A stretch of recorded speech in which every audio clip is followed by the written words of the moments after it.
freaking hearing? No, I didn't hear you. Why not? Well, I did got people. He comes to this room. Oh, telephone. I said we're kicking off the yaw. This thing is kicked off. Go ball first. Kicked off. He's receiving. I don't know. It's so fast.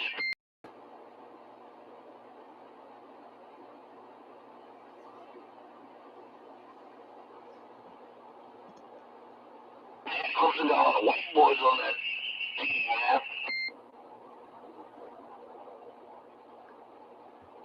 Looks like Clemson's got possession first. Yeah, that's what I said. Y'all got to. We kicked off the y'all.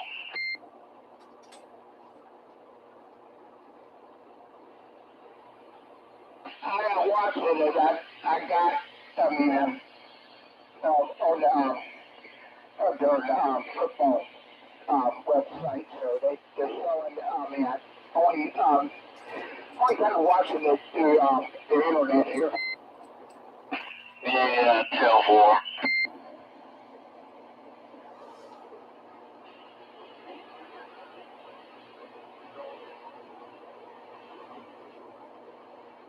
Channel 12. Channel 12. Hello there, Mr. Crosby. What's up, Squirrel 425? Yeah, that's sideband general radio telephone. General radio telephone made in Burbank, California. I bought it from my friend, 390 WagonMaster. What's up, Hemphead?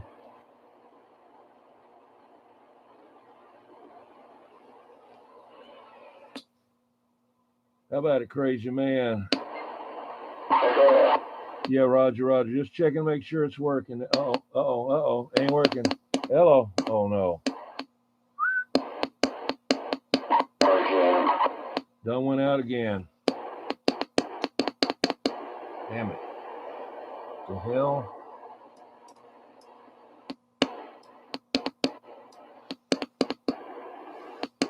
Nah, that's something.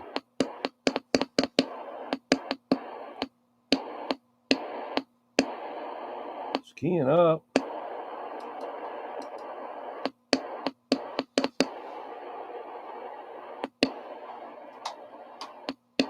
Dang. I know it.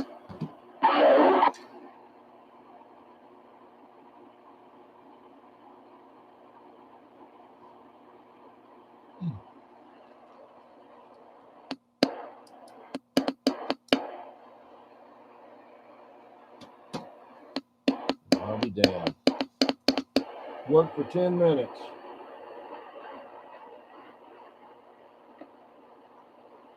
Hello, Pigpen. I don't know what happened. As soon as I keyed up, it started acting up here.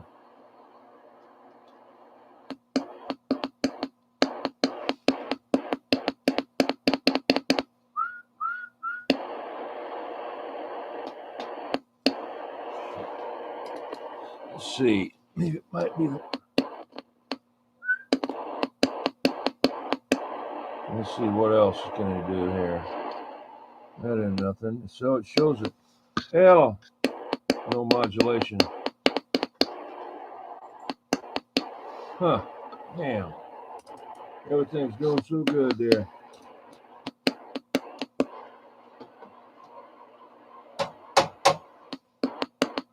Well, got to switch radios.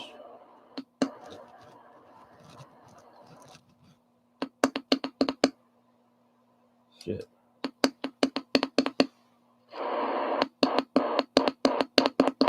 That sucks. Working fine here. Get a rubber mallet. No, it's something, there you go. Audio. Okay, I got it going again.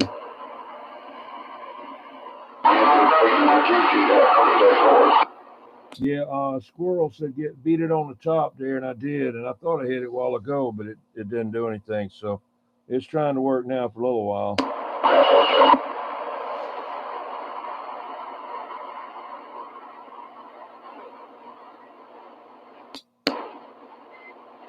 Sitting on the mic. Yeah, I'm sitting on the mic. Yeah, I'm sitting on the mic.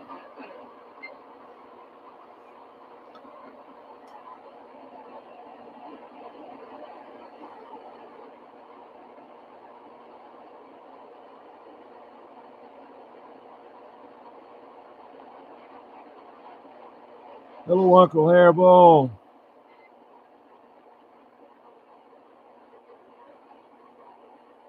Hey, you want to say hello to 52 Mobile, that crazy man?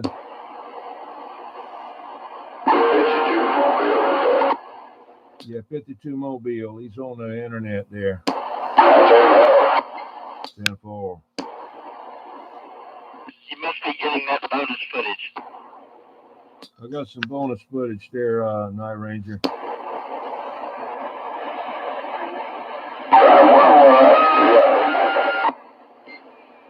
I've been sitting here listening.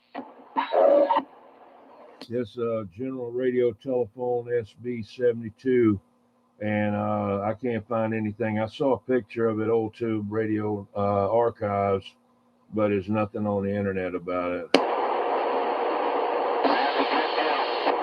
How's it going, Hemorrhoid?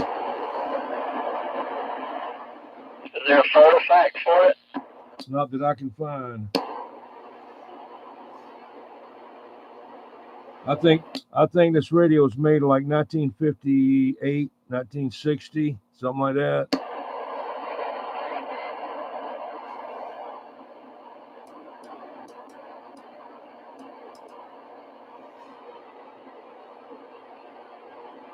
Now you must have felt in that damn can beer. Can't get up. How's it going? Oh. I better get you to speak up. Hello, Mr. Mud Duck. Mr. Mud Duck. Yeah, hello, 92. I'm waving at you again.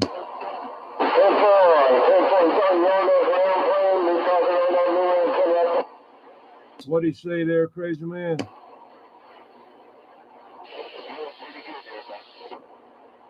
Is that you, Hemorrhoid? Yeah, this thing's off frequency too, so I got to tune you in. Yeah, I got you. I just had to tune you in. It's got a delta tune, or what do they call it there, a fine tune. I got to go all the way to the left to get you in there. That's why I was having trouble with 92 there.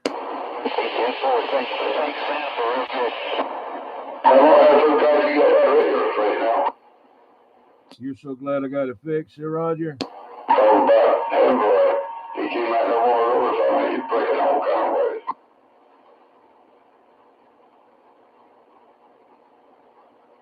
Well, this is the Shockwave back in action again. That's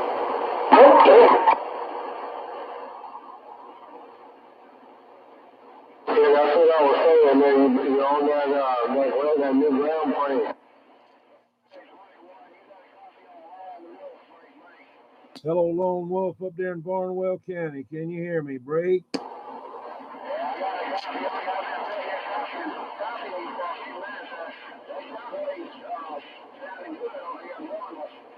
Yeah, Roger. On this little piece of junky hand mic here, a little stock. I don't know what kind of brand it is there, but it's probably one of the cheapest ones you can get. I just bought one off of eBay there for this radio, and it's like brand new. But I had to pay brand new price too. But anyway, so good to hear you out there, Lone Wolf, and glad you got to stop in there for old radio night.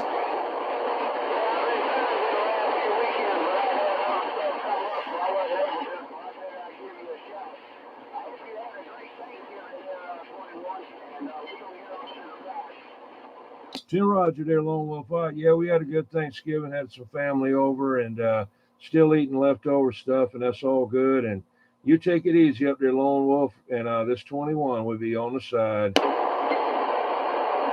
Uncle Hairball. Now, 92, come back in there again and let me tune this thing. I got to tune it in. 92's gone now.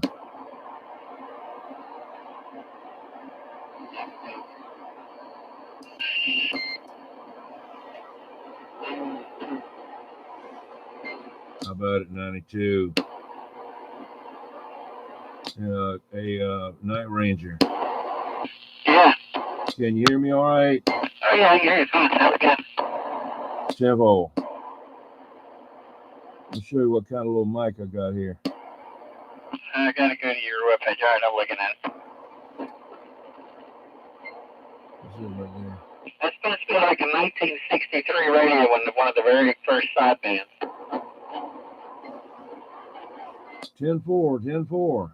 I'm trying to find some information of it on the internet. I'll tell you what, it's got some big tubes in it. You know, the small, big tubes. You know, not. It looks some about the size of a 6L6 GC, but shorter, like a 6DG6. You know, like the regular size tubes, but big and fat. I'll get this thing, check all these tubes and all, and get some new capacitors in here. I think that thing will be blasting and get a good mic on it. What sounds good now? There's also a general radio telephone called an MC-7. Oh yeah, they got all kinds of them. MC7. I got the one that doesn't have a meter on the front, like the VS6 or whatever it is. Yeah, there's a Super MC2A. Yeah, they got all kind of them. They got all kind in there. The Super MC11A is supposed to be one of the best ones. Yeah. Oh, I just found a picture of one. Of what? One of the first innocent radios on the market with sideband capability, the General Radio Telephone Company's SB-72 tube-type crystal control base level 1963. Oh, 63. All right. Yeah. Was that in the old tube radio archives? Snuff Can CB radio page on Facebook. Oh, okay. What's the name of the Facebook page? Snuff Can's CB radio page. Oh, okay. Okay. I just started one on Facebook for General Radio Telephone there. I just started that Facebook group. So this guy's got a picture one that looks like his is in excellent condition. Yeah, Roger. Well, this one here ain't far from it. That was in pretty good condition. Yeah, I mean, it's not brand new. Hell, I don't care. His looks mint. 10-4.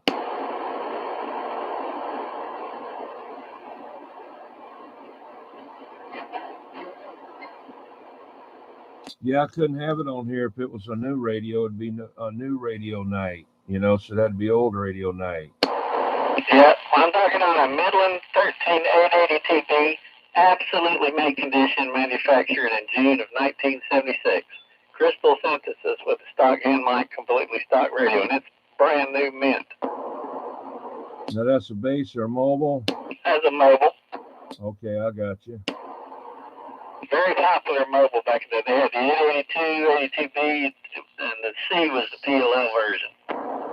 Roger. Is that the Cybernet chassis? Yep. 10-4. Aim Squelch, Delta Tune, Noise Black Ray, and LCB, and 23 channels. And if you bounce the channel selector between the space and either 22 or 23, you can get 24. Right. Now, did you say it had a PLL in it? No, it's crystal synthesis. The C version is PLL, but this is the B version. Okay, that's right. You just said that. Yeah, I think it's the 1412 23 megahertz crystal scheme. Right. I think that's 12 crystals on this one. I haven't put the counter on it. The last time I checked it, I think it was off frequency, but I hadn't talked on it in a year or two or three. It's absolutely mint, though. Roger on the mint there, no doubt.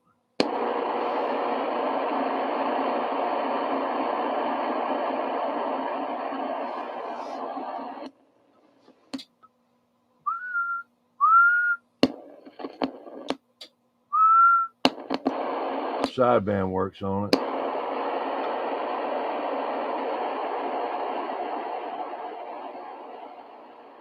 Yeah, they are. I mean, look how old this thing is there, Uncle Hairball, and it's still working, you know? So that means something right there. How about that 92? You still out there? I guess he got mad at me because I didn't hear what he said. I was trying to tune him in. How about that crazy man? Oh, he's gone too. A tree climber. What's up, tree climber? I'm just getting over here and trying to get some of this, trying to find that plug for that Royce. That's what I'm digging up right now. 10-4, Roger. Sure like to hear it work there. 10-4. Oh.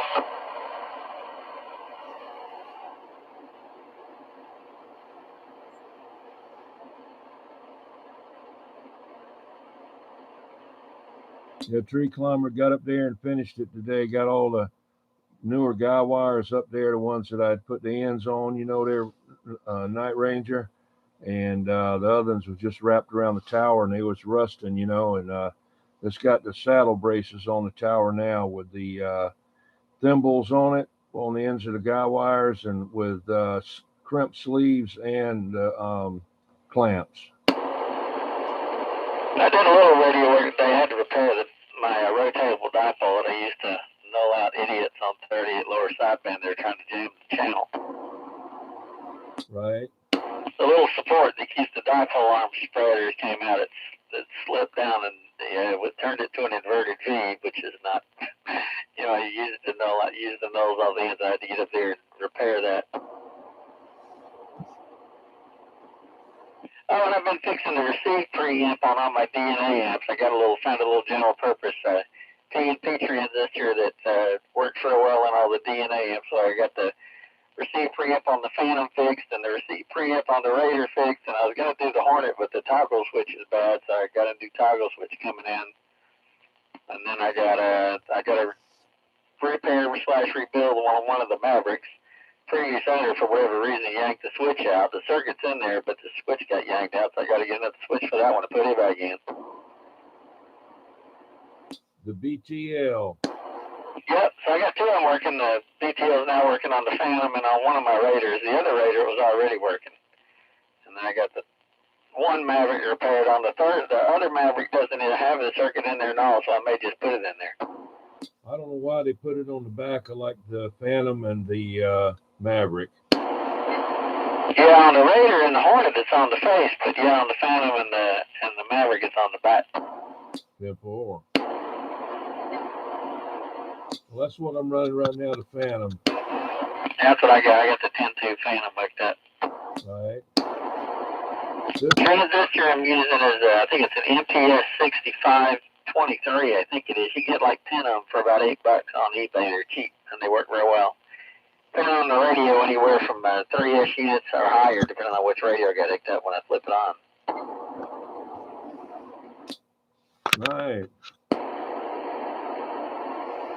Well, if that's mine there, that's one of them. I got two more, but they're the tan. Let's see. No, I got another gray one. The 12 tube. I got the 12 tube gray one and the tan and brown 10 tuber. Yeah, that's what I'm on, the tan and brown 10 tuber.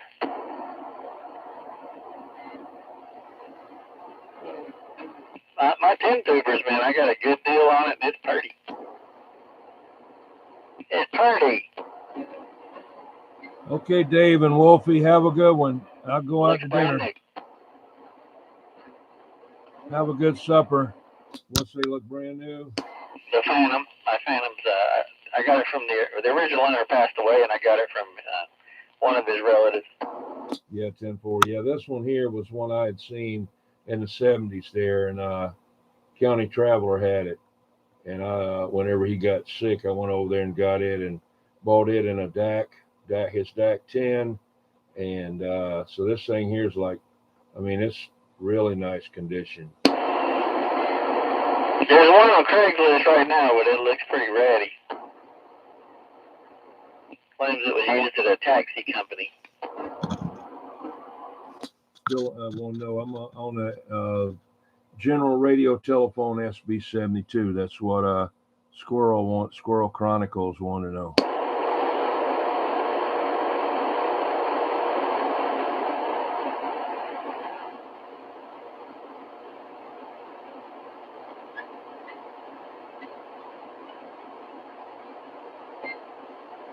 I don't have any idea. Just like you said, I banged on the side of it, banged on top. Could be a dirty tube socket. You never know. A dirty tube socket. I have to pull all the tubes out and clean the pins on the tubes, you know.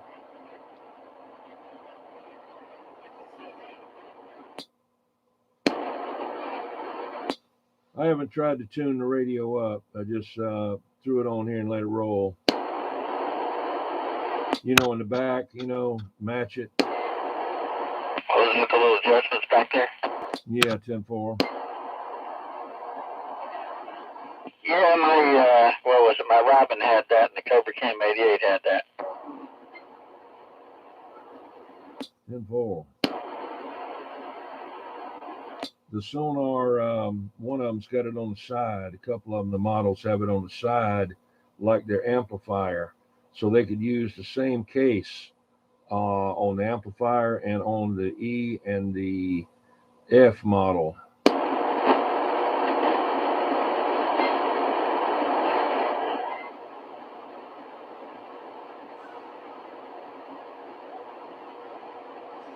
Trying to get that channel in there. Here it is.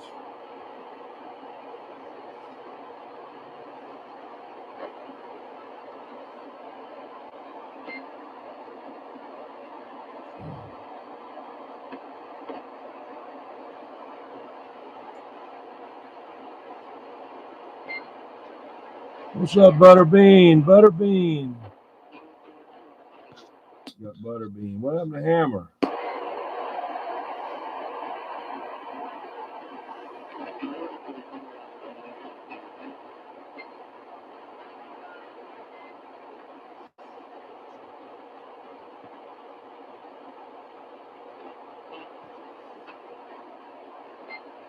I'll tell you what, the General Radio Telephone Company, they jammed everything in there as tight as they could get it. I mean, it's built good and all like that. And, you know, the other ones like spread things out, but it's kind of like a sonar. Everything, every space has got something in it. Yeah, I hate it when they build radios like that because if you got to work on them, it's a pain in the ass. Yeah, 10-4, especially like that one that I got through Crazy Man, that, Royce base station. You can't get the daggum cover off the relay. It's jammed. Everything's jammed right up against it. You can't get your hand down to the side or anything down there to get it out of there. That's what I like about the Drake L4B is the Drake L4B's got lots of room in there if you need to get in there and do anything. The Henry 2KD-5 is a little more crammed together. Now the 2KD Classic I don't think has that problem, but yeah, the Drake, they definitely space things out so you can get in there if you need to. Yeah, 10-4. And the Maverick and the Phantom have plenty of room to get in there and work around if you need to. Yeah, 10-4. But then what's the other one? The Chris, they were kind of crammed together.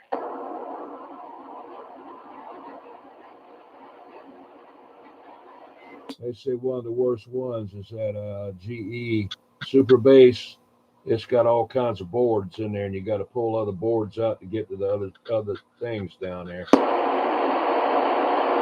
I've never been inside one of those, but I've just seen pictures of them.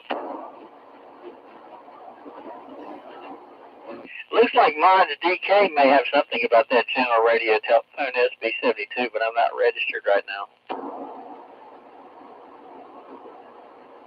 Yeah, 10-4, Jim. 390 WagonMaster. I bought it more than a decade ago. It seemed like I had a membership on there, and then they got hacked, and it all got reset. Got it for 390 WagonMaster out of Colorado. Who was that got hacked? That was mods.dk, but they look like they've got some type of page on the general radio telephone, the SB-72, but you got to register to look at it. Oh, okay.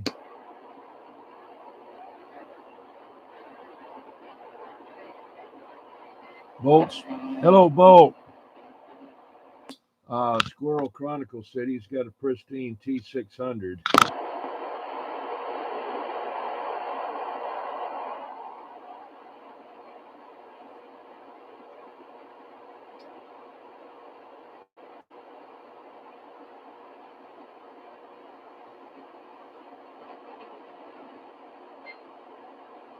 Oh, what happened to 92 and Crazy Man?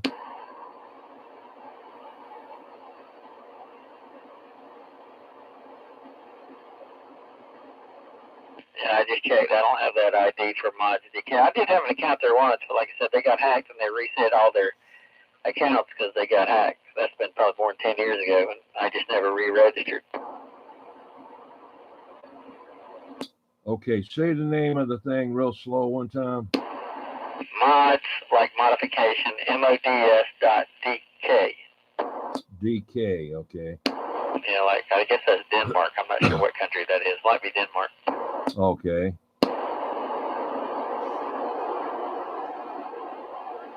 I went outside and tried to be sure about the truck was all locked up. Timber, you went outside? Be sure my truck's locked up. Choose my toolbox. Yeah, Tempor. I don't know what happened to 92. I was trying to tune him in, and I said, "What'd he say, crazy man?" Because I couldn't get my hand on the knob quick enough. Then he disappeared. Oh. I was right. DK is Denmark.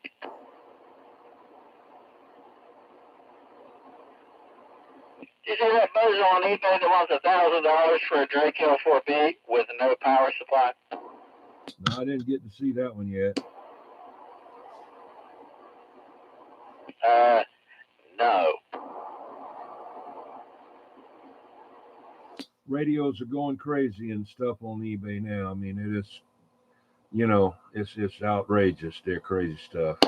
Well, you know, they need to go back to what they did before. It used to be if you had an eBay ad, you had to pay for it whether it's sold for not. See, that helped keep the prices down. But then when they made it where you could keep the ad up there forever with a ridiculous price that never sells, now you got stuff sitting up there forever. Okay. You know, if you had to pay to post the ad with a ridiculous price, sooner or later you get tired of paying for an ad that doesn't sell, and you lower your price till it finally sells. So it forced the stupid hog idiots to come down to a price that would actually sell.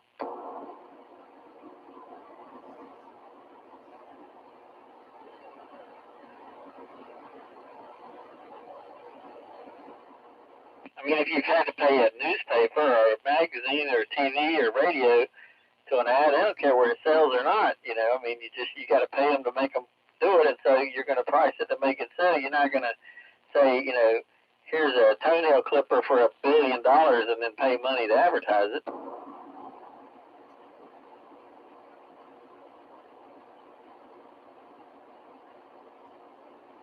But you can put $1 billion toenail clipper on eBay and advertise it forever. Yeah.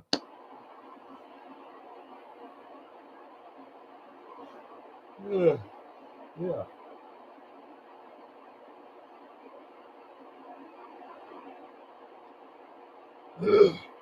What happened to Tree Climber? Where'd he say he was going?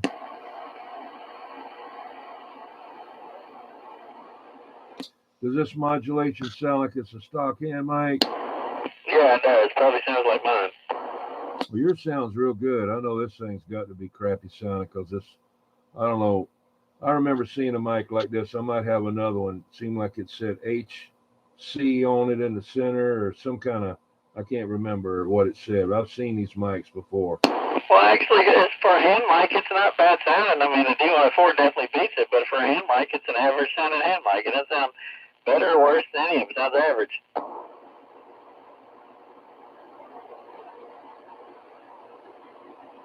Roger, yeah.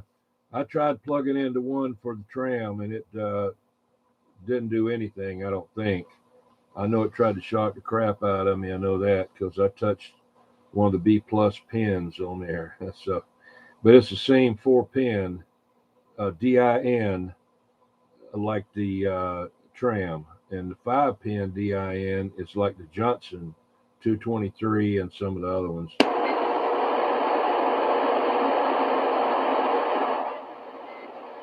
Yeah. But I'll get an adapter made. To Cobra mic. I just took some of my radios and wired them all up like you did, so I didn't have to have a gazillion mics for each radio. If it was a 4-pin, you know, that way, rather than trying to have this D104 for that radio and another D104, if they were all 4 pins, I just would go on the radio and rewire it like a unit and Then I could use the 17-104 across multiple radios.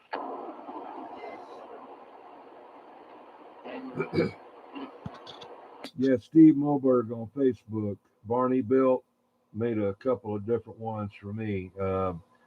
You know, I call them jumpers or adapters or whatever. One for my sonar, one for my Siltronics, and one for something else. I don't remember. Where all will fit Cobras, you know.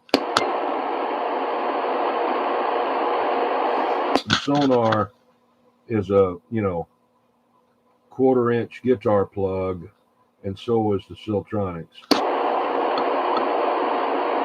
Yeah, the Midland, what is it? The Midland 13.8. Is it 880B and the 885? They had those stereo headphone plugs. Wow. High Gain Utopia's got one, and the Cobra, one of the earlier Cobra mobiles, has it. Yeah, that 13880B, I like the 885 better. It was like a little slightly later, a little better looking, but it had that stereo 1/4-inch plug on it. That's the 880B. That's what the devil Greg had. He had one, the 13880B, and Miss Francis later, she had the 13885. I like them. They're heavy duty. I mean, you know, once you get that plugged in, it's so easy to work on instead of like a realistic plug where you got parts flying everywhere, you know, peeling off like an onion. The 5-pin DIN? Yeah. Yeah, I like the regular little 4-pin plugs better. That's my favorite mic plug for a CB anyway. But yeah, the 5-pin, I work on the 5-pin, but I like the 4-pin better.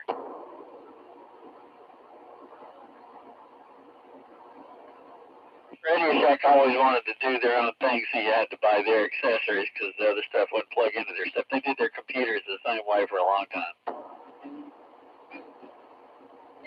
Had all these proprietary plugs, so you had to use their printer instead of somebody else's printer and all that kind of stuff.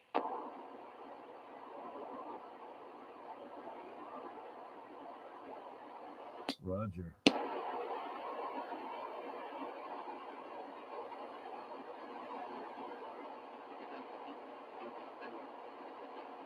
So you glad to have your long distance receive back now that your shockwave's up in the air? Oh yeah. I'm glad I can hear better, and it'll do a lot better when I get a radio that's got good receive on it. This here receive is way down, I believe. Not getting a lot on the meter, where it may be just a meter adjustment. Who knows? But I'll eventually get it all checked out. But yeah, it's worked around a little problem up there on the gamma match. I call it the trombone, where they've got a little clamp that just clamps over the trombone tubing. And when I put the antenna together originally, I pop riveted it, but it still didn't tighten it up good enough, I guess, when it fell over and hit that tree. So this time I got a tree climber. He went up there, and I went to Lowe's and bought a rod that was aluminum. It's about 2 inches long and an 1/8 inch in diameter, and 2 stainless steel hose clamps. Put it across that clamp there and dog both of them down where it would put pressure on it. What would happen when he'd shake the antenna, the SWR would go up and down. Won't do it now. Those, my Radio Shack 5/8 way ground plane, it would do that after it been in the air for years. When the wind would blow, you'd see your SWR going up and down as the different elements were shifting back and forth between the different telescoping tubes. Right. You'd have to go up there and take those screws and tighten them all back up, make it quit, and then after a while start doing it again. Yeah, well, when I built this one here, put it together, I pop riveted each element in there with 3 different pop rivets. Sandbagger said what they used to do to get that Radio Shack ground plane quit doing that was they put the vertical slits in them like the high gate penetrator had, and used the radiator clamp to clamp down on it. Right. Yeah, Paul, I'm talking on it now, and finally got it up there, and had some other issues here and there. What happened was whenever I had the shockwave out there on my building platform, I call it, I can adjust it up and down. telescoping deal that I made out there in the yard that I built my beams on, and I put it out there on that. And I had another coax that I was using on the antenna analyzer. And then I said, well, let me get this 100-foot coax and run it through the eaves of the garage and inside and hook it up and talk on it out there in the yard. And it would, I did it out there because you couldn't hear it because it's behind the metal garage. But on everybody on the other side, it was just about the same as the Dirty Night Ranger diaper antenna up there, about 35 feet to the bottom. And so whenever he got up there and did it, he hooked up the LMR 400 back to it. I thought it was bad. I didn't know, originally I didn't know what was bad. He hooked it up to it, and I wasn't feeling good that day. I got like motion sickness that day. And I hooked it to the stupid coax laying out there on the ground. I said, oh man, that thing's got like 50 to 1 SWR, So I said, you got to take that back off. We got to run this coax up there. So pulled that coax up there and hooked it up. And I talked on it for a while. And then today hooked it back up after I had figured out what I had done wrong. I had connected it to the wrong coax. Well, you had the dot tap for that one. Yeah. Well, I had motion sickness and I wasn't feeling good, and I got like 6 coaxes coming in here, and I just grabbed the wrong one and didn't look at it. Yeah. I think the one thing I remember I did that made me feel the dumbest was I couldn't find my glasses one day, and I was getting all mad walking around my apartment. I was living in Phoenix at the time. And I was getting all mad, starting to cuss because I couldn't find my glasses, and I walked past the bathroom and having to look in the mirror, and they were sitting on top of my head, pointed straight up. Yeah, I hear you. 97 in Boston said that he's been using the Siltronics 1011D, shooting some sideband skip. I haven't never really tried mine. I got 2 different ones. I got to try it, and I'm gonna send off my Yaesu FT101E. I'm gonna send it to the guy down in Florida and let him go through it and check it out, make sure it's okay. It's supposed to be brand new, but I've never even turned it on. Well, it was a good sideband radio. I had one for a year or two, and then somebody else was a new ham, and he needed a radio, and I sold it to him. Yeah, I want it jacked up so I can use it on AM because they got some killer audio. Oh, they do. They sound good on AM. They sound good on sideband. Oh, yeah. Now, the Siltronics, you really got to know how to work that thing to get it to sound any kind of good on AM. But after you leave it on a while, some of the guys used to never cut them off, but they say they drift a lot. Some say they don't. I know when they first cut them on, they do, but to get them to sound good on AM, you really got to know how to do it. Yeah, I never liked that. But everyone I heard on AM, I just didn't like the sound of it. But on sideband, they sounded fine. Yeah, they got about 180 watts output on sideband. I don't know, but I think it's an 8950 tube in that thing. Right. I think that's right. I think it's an 8950. I'm not positive, but I think that's what it runs. Now, let me ask you this about that. Okay, say you have an amp that's got an 8950 in it. Just one, okay? That's a 12-volt filament, right? I think so, yeah. Okay. How come you couldn't put a resistor in it or drop it down to 6 and use the 6LF6? You could. You'll need probably a 10-watt resistor or something like that. But yeah, you could. Yeah, I was talking to this one guy. Says, no, you just can't do that. It's all about Ohm's law. And I said, well, what good is a resistor in any other application? I said, why? Just in that one application, it was on something else to reduce the voltage to a relay. I had gotten a relay. It's supposed to have been a 12-volt relay, and it was a 9-volt relay. And I wanted to run it in a 12-volt radio. Same exact hookup and everything. I said, we'll just put a resistor in. Oh, no, you don't understand Ohm's law. I said, all right. You absolutely can do that, but you use Ohm's law to figure out the value of the resistor as far as the actual resistance. Yeah, 10-4, Roger. Well, what I do is I get one of those little thumb wheel variable resistors there, and I've got a voltmeter, and I put 12 volts on one side, and I turn it till I got 9 volts or whatever coming out the other side. Then I disconnect it, take the ohm meter and read what it says, and I put a resistor in there that's that same value. I can't see why it's so hard to figure out. That's me. I don't know any better.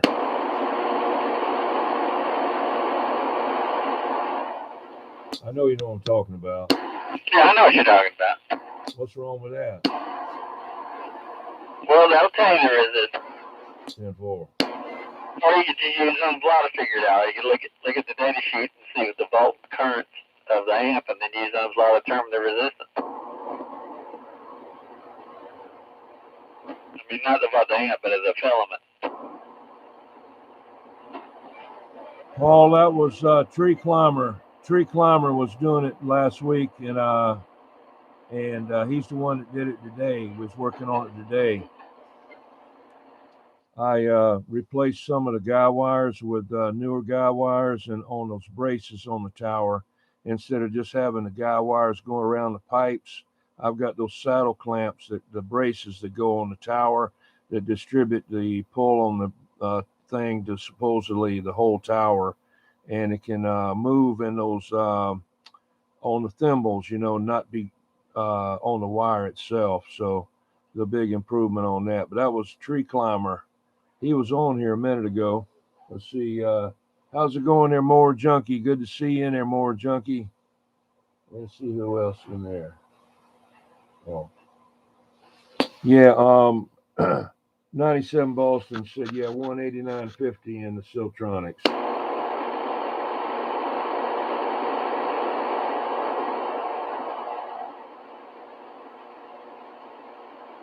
Yeah, I thought that was right. I thought that's what it was. Bravo.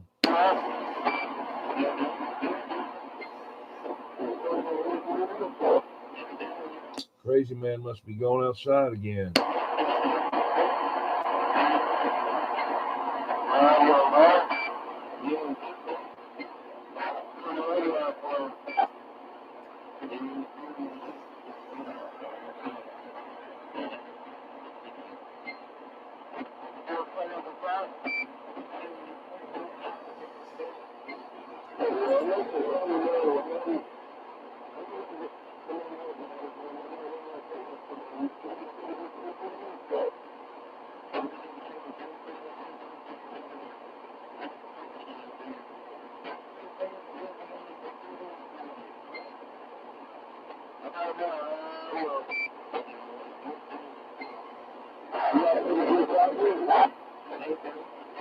Yeah, I don't know what happened to Crazy Man. It must have went out and checked his tires again. The Hammer, I don't know where Hammer went.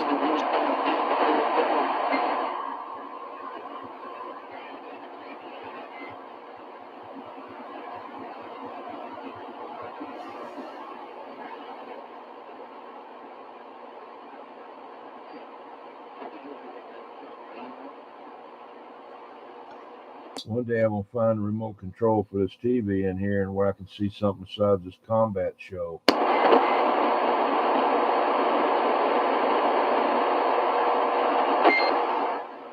I just have it on just as something to look at. I don't even have the sound up. I don't even know what they're saying or anything on TV.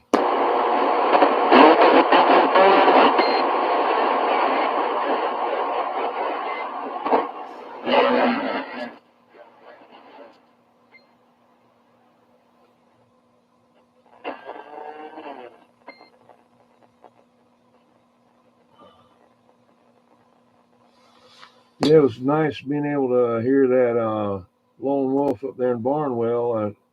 Low as this thing is on receive there, I could hear him. Well, you get your Miko PT2 out and hook it up. Yeah, no, I got to get that thing. I'm looking at it over here, but it's connected to a plug over there behind the counter. I got to get over there and get it out of there.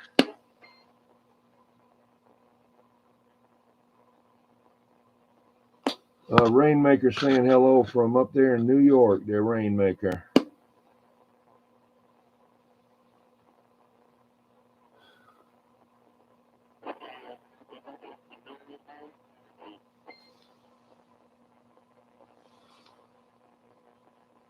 So if I figured it right, it looks like you need a 75 ohm resistor to do that. 75 ohm to drop it to 6. Oh, wait, I'm sorry. I was looking at something else. I was playing around trying to figure out for a 3-500Z. Never mind. Ignore what I said. Roger.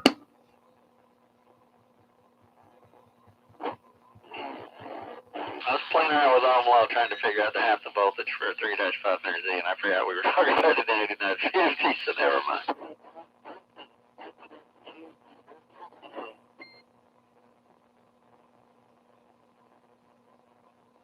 Like Miss Emily Latelli used to say, never mind. Yeah.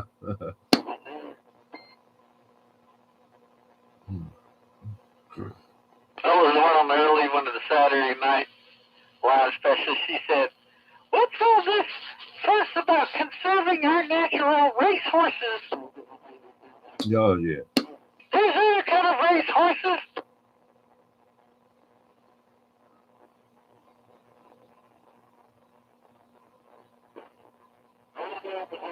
Yeah, I My just favorite got one it. was when Chevy Chase called up and she said, is this cheddar cheese? Yeah, I just got it 97. I bought it from 390 WagonMaster. It's single sideband SB-72. Night Ranger said it was made in 1963. Did you say this radio was one of the first sideband radios? Yep, 1963 according to that Snuff Can CB radio page. Roger, roger.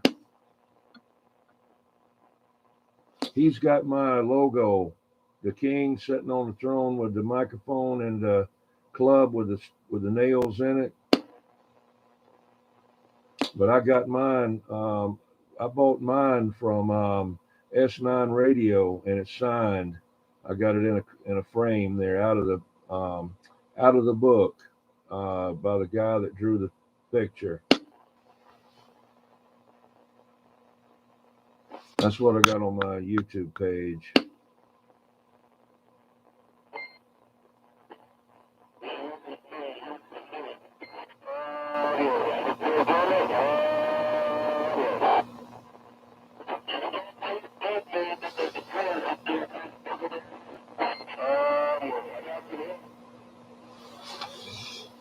Yeah, I don't know what happened, crazy man.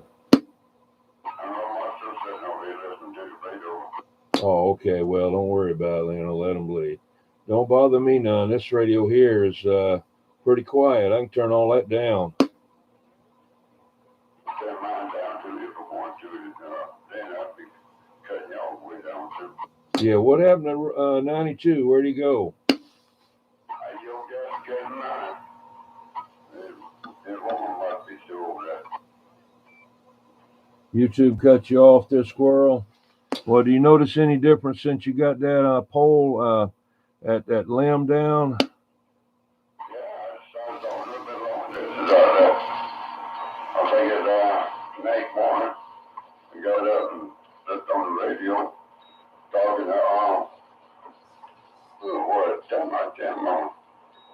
One of the guys that I'm talking to, he always talk to like that. Yeah, old Cole. I talking to him, and he's there's some guy out there trying to wonder where we at out here. I'm not talking out in Carolina. And give him a little call. We might let us know. So damn, guy talking about that farm? I said, yeah. And full. He said, you sound good. And Cole the same thing. Cole's doing pretty good too. He used to be a rent-a-cop like I was. Yeah, 10-4, 10-4. Can you still hear me? Oh, yeah. Yeah, I just went to the Dirty Ranger night diaper antenna. Ain't nothing wrong with that. How about now? Can you hear me now? Still got you. Yeah, I'm on horizontal now. I still got you. 10-4, just checking it out. Now, for Jim, as soon as I get stable, I might go out there with my skill saws. I cut up that log for them out there. Hey, 97, go and look at Old Tube Radio Network archives. Old Tube Radio Network archives. and you'll see it in there. It'll tell you about it. But that's about the only thing I've been able to find out about it, except for Night Ranger said snuff cans on Facebook page.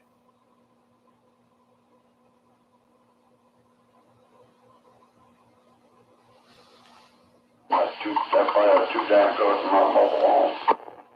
10-4. Night Ranger, can you hear me? Yeah, I had the volume turned down. I was looking at something else. Yeah, I'm on the flat side. And at the 5 plus. 10-4, 10-4. I got it pointed away from you, so. But anyway, you can hear me. Yeah, what are you doing on the flat side? Oh, just chilling out, you know. I'll tell you later. Okay.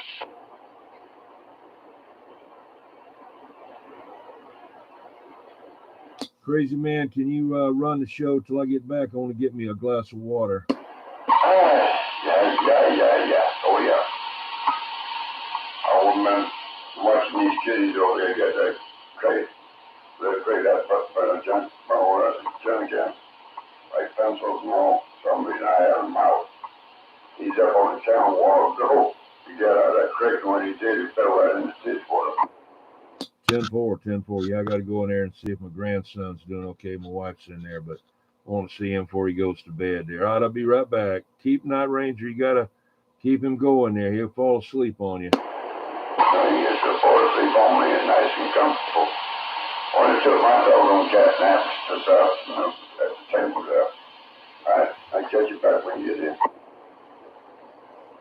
Squirrel Chronicles said, hello, crazy man. Say hello, but And Night Ranger said, hello, Night Ranger. Hello, Squirrel Chronicle. Yeah, 4.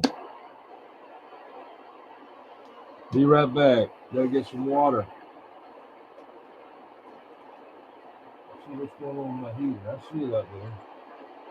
I got the door open. That guy's video feature on 14.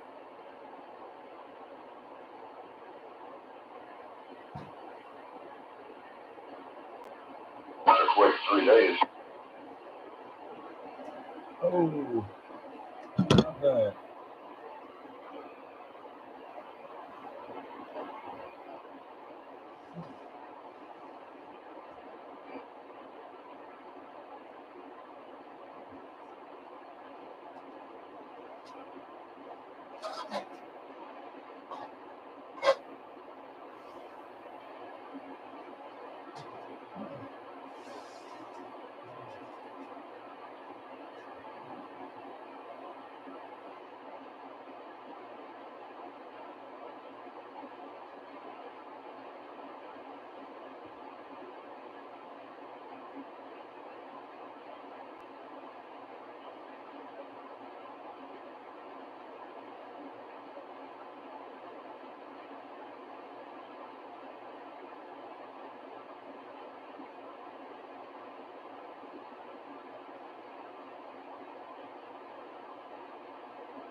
Not much, I usually have to go to that 45.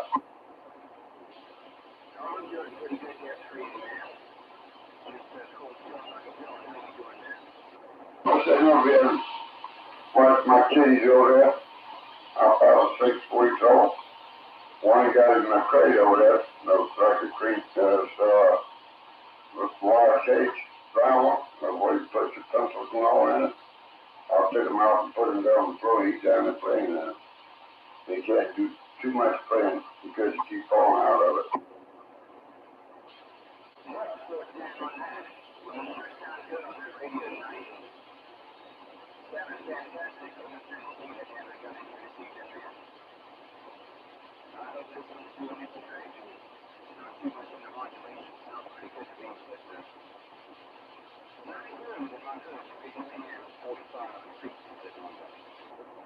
Channel out, I that big limb out trees out thinking, Tuesday night, because the limb coming, and guy come over, do all that cutting trees and that thing. He got that straight down, got it out of my tree about that.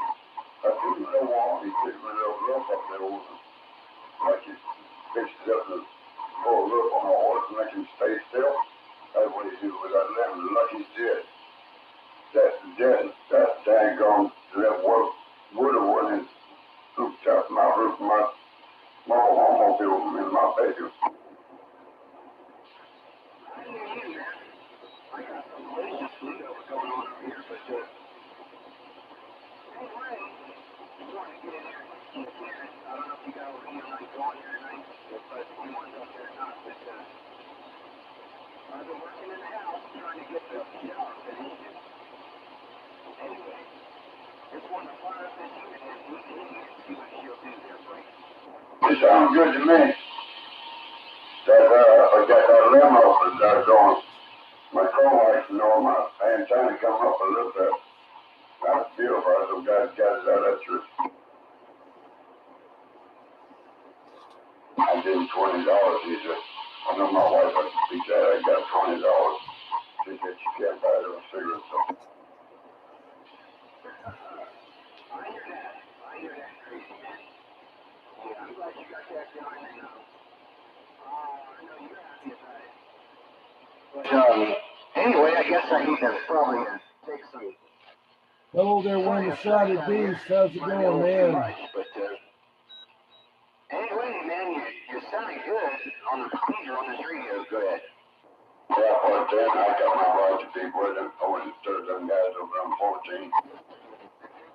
Okay, there, One-Sided Beast. Yeah, I was inside getting me a glass of water.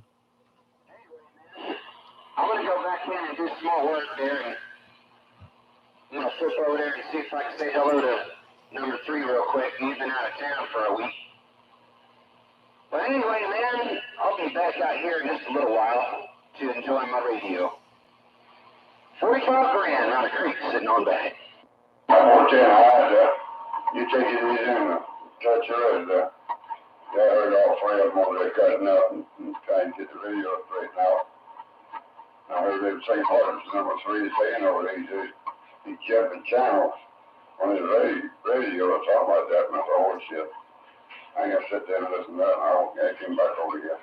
Yeah, hello there, 45. I had to go inside and get me something to drink that break. Oh, hello, 21, right back, man. Yeah, how you like the sound of this unit in 880, man, compared to the Galaxy? I like it too. I mean, I just have to listen to both of them. I can't remember exactly, but I like it okay. Yeah, me too. I was kind of shocked. I never hooked it up through the audio gear, not the new gear. I had it hooked to the old stuff, or the one that went out on me. But ever since I got the Mackie, I have never tried it. Sounds like it's pretty darn awesome. Yeah, 10-4. Well, it's doing a good job there. I don't hear any problem with it. Sounding real good. Yeah, I like the way you guys sound on the receiver on this one. I was telling Crazy Man, same thing with you. It's just, it's different. Different technology, and it sounds really good. It sounds more sci-fi, I'm sure. Now, let me not word it like that. It just sounds better. Not as cheap, but anyway.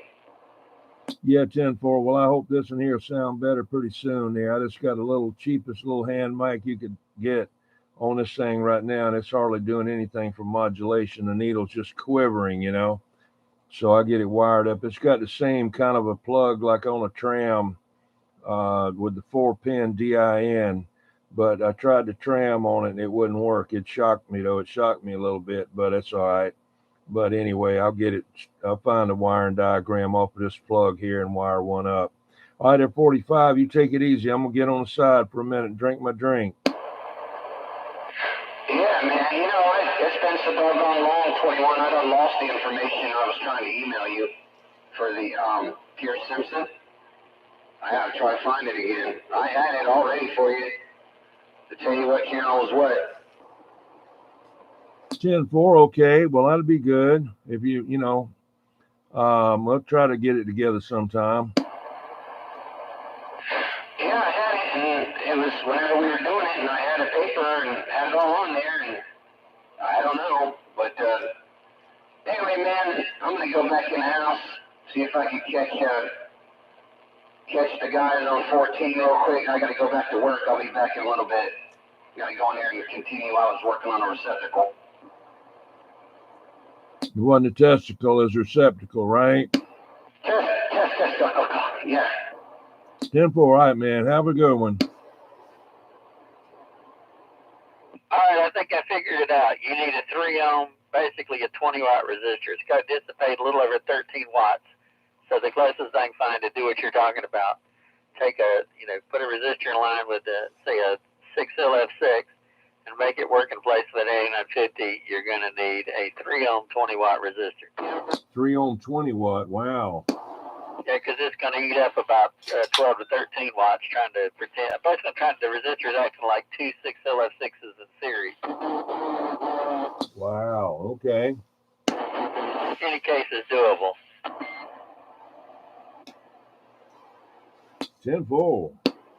Hello there. The 6LF6 is 6.3 volts at 2 amps, and that's a little over 12 watts. So you got to dissipate that much power to take, say, one 6LF6 and put it in there, and you got to make it, kind of basically have the same resistance as if you had 2 6LF6s in series. 10-4. Let me check what Uncle Hairball's asking me here on the computer for a minute. You talking about that one right there? Uncle Hairball? I'm just drinking Diet Sam's Cola. Diet Sam's Cola there. That's all I'm drinking. Well, let's see here. Hello there, Mr. Clean Video Gates.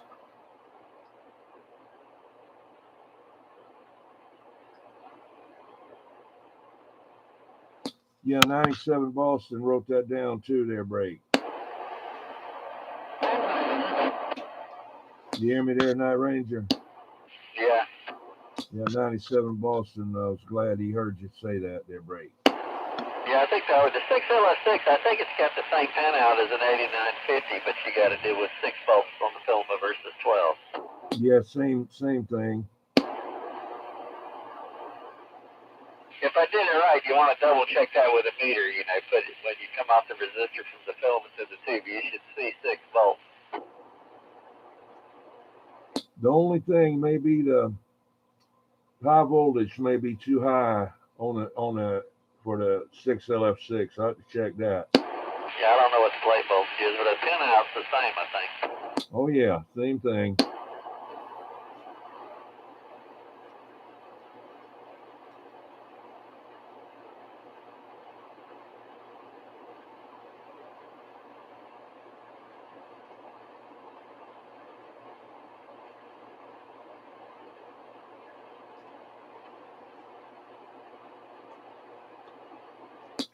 Yeah, we're having a debate on which is better, Sam's Cola or Diet Coke.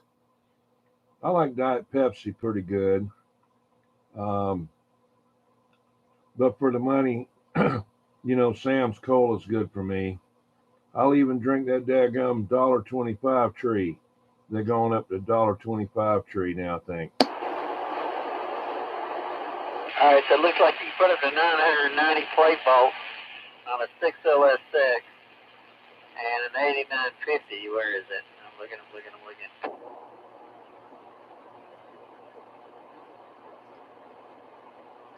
Still looking for the 8950.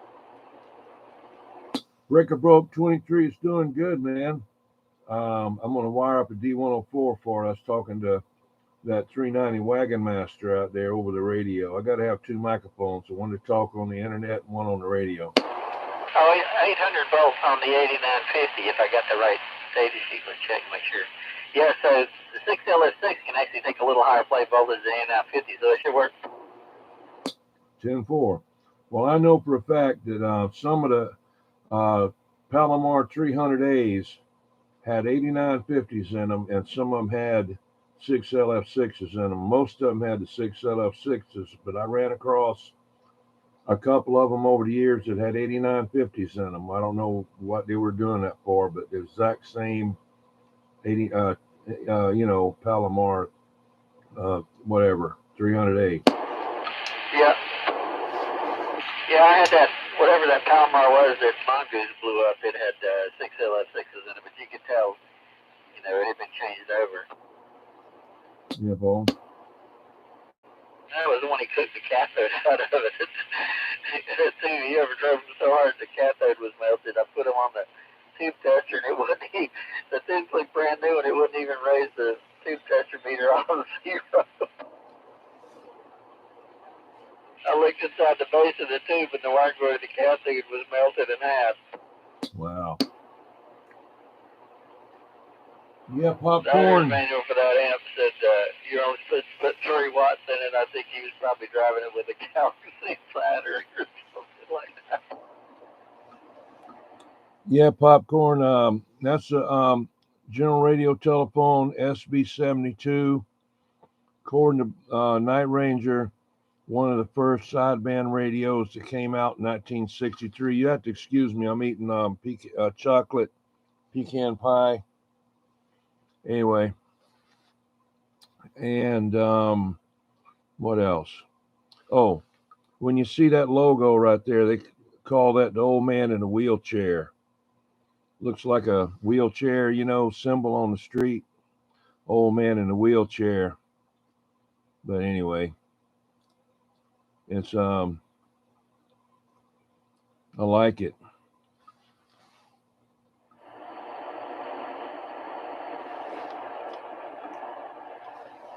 That's the AM light right there. That's the transmit light right there. That's lower sideband light, upper sideband light. There you go. And you can't transmit on the upper side, transmit on the lower side, transmit on AM. It sounded a little screwy when you're in the sideband, but AM sounds good. 10-4.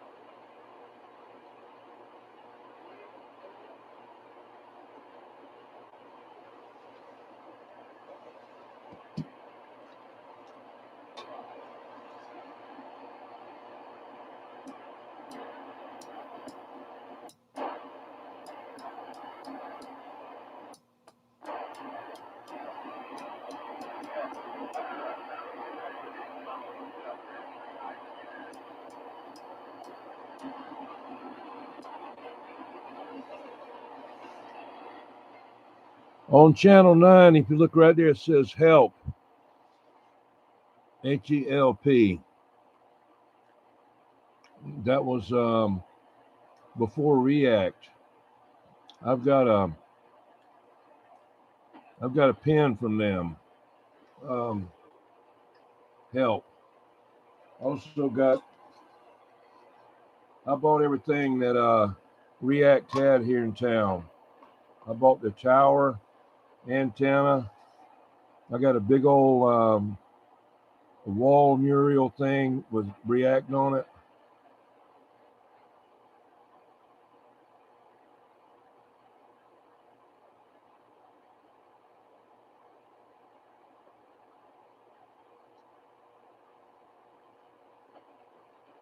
I'm the third owner.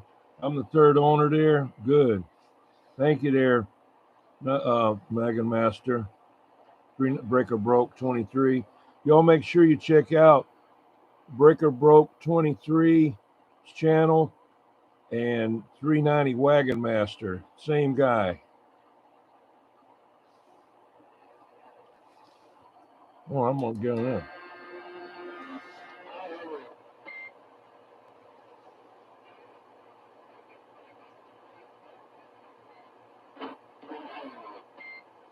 I wonder why you didn't hear me when I tried to come back. I was on 9 talking to myself. Yeah, I said I said, yeah, now Channel 9 is the Mexican shootout channel.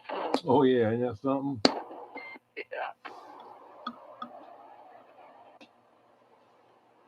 Go back to the flat side and cut out all that hash and trash.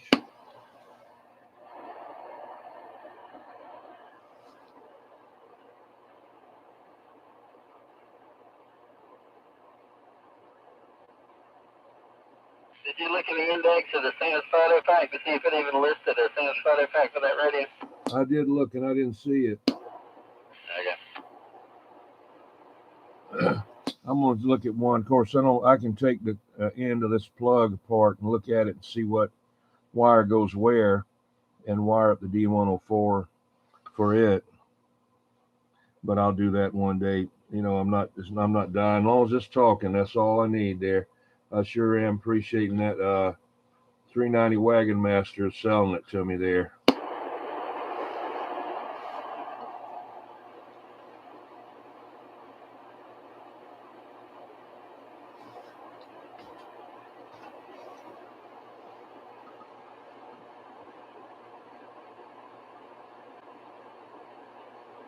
The thing behind the Crown Royal bag.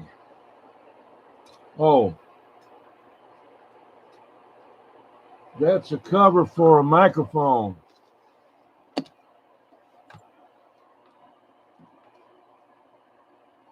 That's a dress, a handmade microphone cover. That's supposed to be the microphone element right there. And it says MIC D104. And then down here, it says D104 right there. And that's the back of it. It's like a dress. I got this with an old mic some years back. It's a mic cover.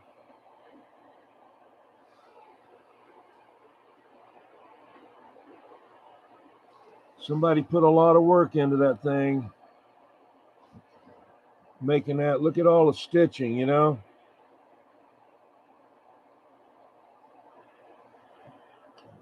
It's a lot of work.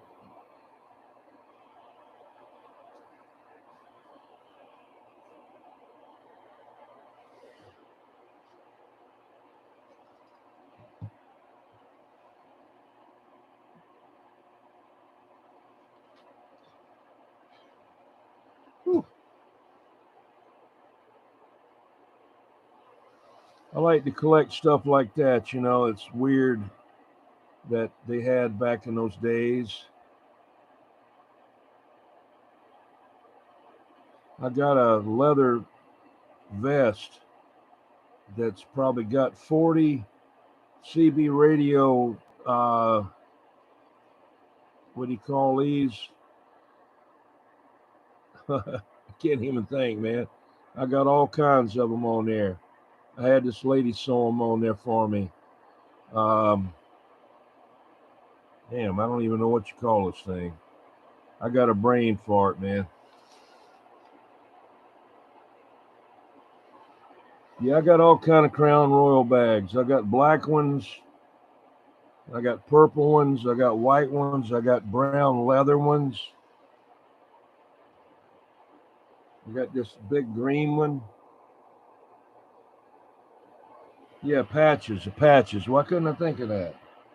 Sorry about that. And I got a bunch of different Crown Royal bags. For my Courier Royale, I wanted to make a cover for it out of Crown Royal bags, but I had a lady off of Facebook make me one. I ordered the material off of eBay, and she made it to fit my Courier Royale. Let me show you.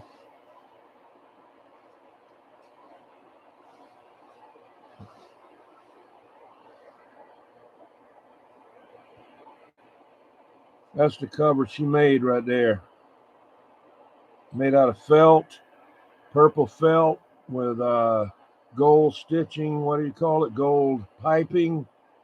She did a real good job. And that covers my Courier Royale.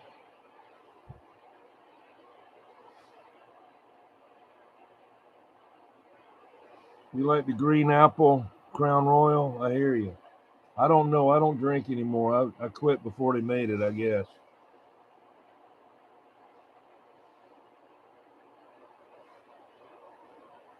See, I got a lot of those covers. I got that one for my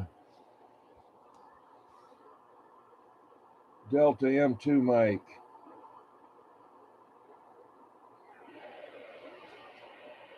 The Delta M2 mic.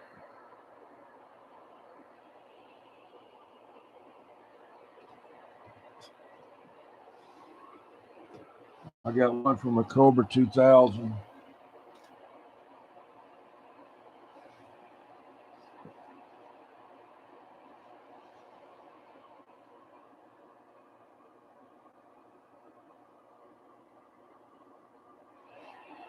All kind of covers. Phew. Yeah, got to keep the dust out. 10-4, 10-4. What happened to Hammer? He said he's a youngin was in there raising a bunch of racket. I think he went to deal with him. Oh, okay. It's starting to get cold again, man. I got this door open over here. Got a heater in here, but I have to keep that door open. Depends on the weather, whether the Wi-Fi will get in here or not. So that's why I'm not taking any chances. It'll do a lot of buffering if I don't keep it open. I know what I can tell you. It's getting cold out there. After when I don't want to go, took one of the blankets I had on the floor in the house and took it out and put it in the corner. Spread it out a little bit when the chickens and them cats out there and porch get out and they catch stuff in the corners there. A few minutes later, I looked back at the blended and all was on that warm blanket. 10-4.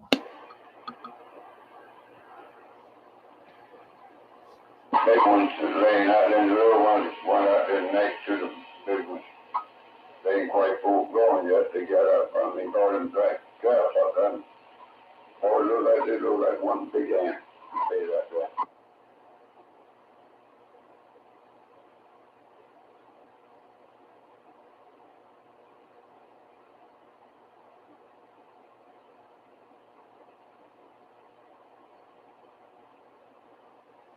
The temperature in here, Judy Duda wants to know what the temperature is in here. I don't have my gauge here. I did have it the other day.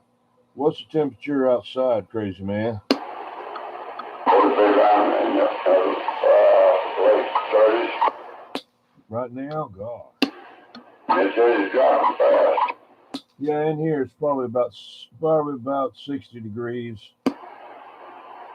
Right now it looks like it's not monitor in here. The weather time is on 65 now. Why does the heater kick on? Why it kicked on? Warm, yeah, I like that now.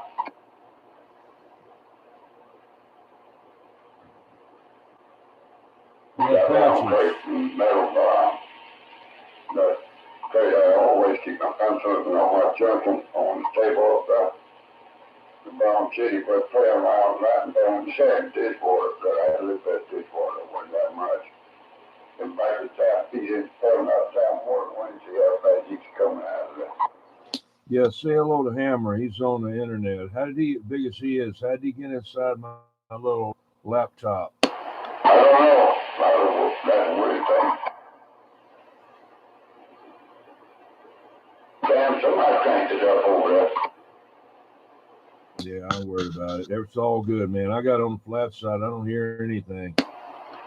I know you are. Does the receive meter not work on that thing? It works, but I just haven't checked to calibrate it. It's working. It moves when I'm on vertical. Hang on. Yeah, I see it moving on transmit, but it's not moving much on receive. All right, look at it now whenever you talk. Yeah. It goes up about 1/4 of an inch, but I haven't, I'm sure there's an adjustment on, I think I saw one on the back, But I just had this thing on Variac for about 4 days, running it about 10 volts up to, kept on going a couple of days on 20, 30, kept on going till I got it on, had it on 100 today. And I said, well, I'm going to try it on up there. So I cranked it on up to 120, didn't blow up. So I said, okay, I'm going to try it out tonight. And I'm glad I did. All right, let's try different gears here on the panel, just out of curiosity. There's gear number 1. There's gear number 2 right there. And there's gear number 3 right there. So there you go. Yeah, 10-4. It sounded like number 2 was pretty good. And I mean, they're all good, but it sounded like number 2 had a little more modulation unless you just got right up on the mic. Yeah, 2's usually got the best quality modulation, it seems like. Wow, I guessed it right. Yeah, when I've listened to it, I always thought 2 had the cleanest audio. 10-4, I'm on the Dirty Ranger antenna now. Yeah, I'd say S9. 10-4, the other one was what, S9? I don't know, get on the tall one. Hello, hello, hello, hello, hello. Break, break, break. That's past the S9. 10-4, good. And that ought to be about S2. I know out there in the mobile, it made a big difference sitting out there at KFC. It was about a dB and a half that I could see on the mobile, but it was a huge difference on the quality. Yeah, 10-4. Bozo Control said this radio makes me look 10 years younger. Actually, it is 10. That radio came out the year I was born. 10-4. Yeah, I was 10 years old when this thing was born there. When I was born, it was 10. No. Anyway, I was 10 years old when this radio came out. Hard to believe. Then Bozo Control, he was, I think he was something like, 6.5 years old there, I'm going to guess. I don't know.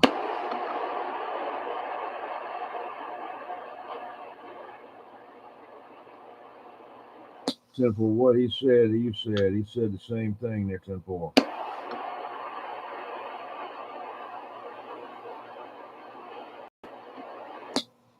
Yeah, there's a guy on the Old Tube Radio Network. Y'all make sure you check out Old Tube Radio Network tonight. It comes on, I always say 11 o'clock. That's what time it comes on over here in South Carolina at Eastern Standard Time. But it's out of Fresno, California.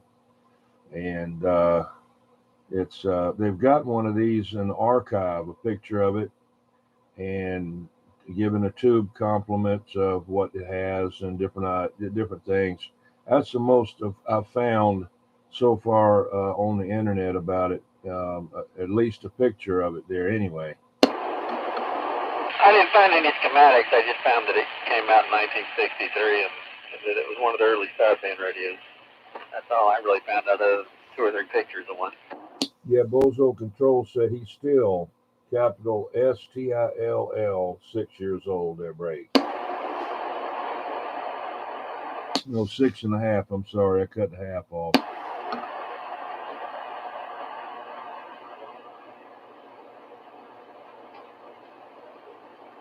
Yeah, what happened to that breaker broke 390? Where'd he go there? Where'd he go, Jim? Jim USA, you're out there in Utah. I think I heard you talking to him on the radio the other night when he had a live stream, and he was he had the president mobile on top of the Kenwood, I believe. Am I right? Was that you he was talking to there, Jim?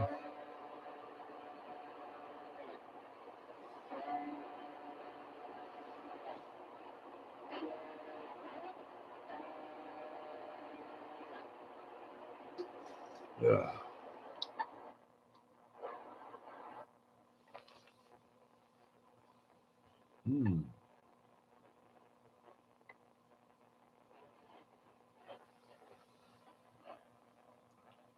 That crazy man.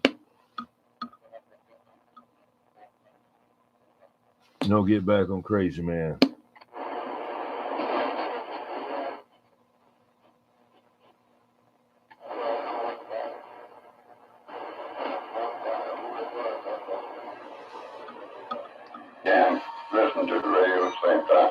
Oh, I got you. I was on the flat side. That's why I didn't hear you good. I'm sorry. Okay, let me go back over there and watch 21 them over there. Hey, crazy man. Alright, let me get back over there. I'll talk at you later. Hey, crazy man. What channel was he on there? I can hear him good on channel 12.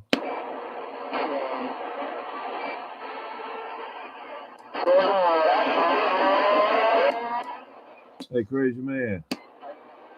I don't know what channel he was on, but I had a good copy on it.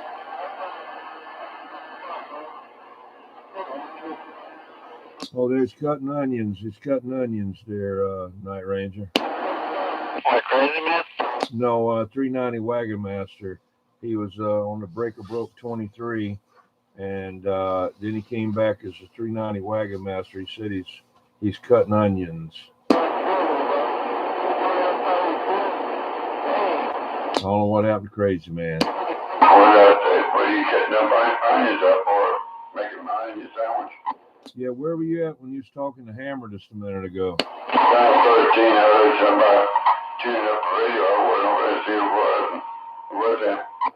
Oh, okay, you was on 13. Okay, because I could hear you, but you couldn't hear me there. Okay. I see what you're saying. I don't want to get back over here on 712. I don't want to disturb y'all. Oh, okay. I didn't know. I couldn't figure out where y'all were at. I could hear you pretty good over here on this channel. Is that you, Hammer? Yeah, I was trying to figure out, but I didn't realize it was right over from this. I'm not that far, but I'm not that close either, Yeah, 10-4. No, I just could hear Crazy Man talking, and I could hear you a little bit there, and I just thought maybe I was on the wrong channel. I kept looking at it. Yeah, 10-4. Always in my sound system on like that. It's got an odd-shaped PA speaker jack, but the PA will still work through the external speaker jack. I don't know, I don't get it. It's got like a square-looking thing, it looks like it tells you. I didn't ever see that. Yeah, I don't know. You didn't get any paperwork with the radio? Yeah, I did. It said a CW jack or something, but it don't have CW. Well, the CW jack on the back, that's so you can use a key to key like Morse code there. Yeah, it says the radio don't have that, but they use that jack, I believe, for the external outside the PA, loudspeaker. Oh, I didn't know about that. Night Ranger, you know anything about that? What radio are we talking about? Hang on, Striker 442 SB. I don't know anything about that one. How about 21? How about you back rider? How about it's just 528? You're waving at me. You figure I'd jump in with it? Yeah, hello there. Who's that? Who's that waving a hand there? Come on. Knucklehead. Who is it? Knucklehead. Oh, Knucklehead. How's it going, Knucklehead? Pretty good, 21. Hang in there, man. I just figured I'd sit right here in Carolina on halftime, so I figured I'd jump in with it. Yeah, what's the game score there, break? 17-0. Clemson's putting their ass whooping on. Uh-oh. Clemson's beating the Gamecocks, their break. Yeah, 10-4, unfortunately. I don't know why they want to play each other, but from Carolina. Yeah, my daughter and son-in-law's up there, and they brought the grandson over here because they figured there might be some kind of fight up there, so he didn't want to get him up there, and so there's always some trouble at that game, so he brought him over here to spend the night. Well, as of right now, Clemson's putting their ass whooping on. Carolina may go in there and figure out what the hell they're doing wrong, because they're doing everything wrong at the moment. Well, they had a pretty good quarterback, the Gamecocks the other day. That guy was doing good. You know, man, he could run and throw the ball when he was running sideways and everything. I thought it'd be pretty good tonight. Yeah, but I mean, just because they beat Auburn don't really mean a whole lot. I mean, shit, Alabama had a hard time beating tonight. That's for damn sure. Yeah, Roger on that there. Well, it's a little cool up there too, so maybe they're not used to it. Ain't no telling, but they from the upstate. It's probably a lot cooler where they're at than where we're at. Oh, I know. I guarantee you that. There's correction on that. It's not a 442. It's a striker. SR 447 HTC2.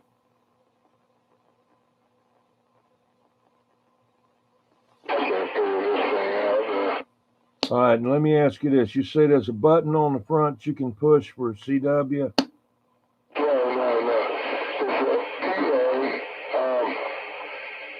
It's a PA. Let's see, it's got FM on this radio. FM, PA, and AM. FM, PA, and AM. There's no sideband? Yeah, this one line is fine, but I should have got it. It was actually cheaper. Wow. Yeah, I probably should have got a sideband radio. Well, I don't know. Everybody's trying to get that FM. I don't, they said it's like it's something brand new. It's been out forever, so I don't know. But I did get a long distance contact one time to Germany on FM. I know nobody believes that, but I did. I heard somebody on there one time, and I kept trying to tune them in. I said, they must be on sideband. Kept on tuning them in, trying to tune them in. I said, well, maybe they're on the lower side. I went on there, upper side. I went on there.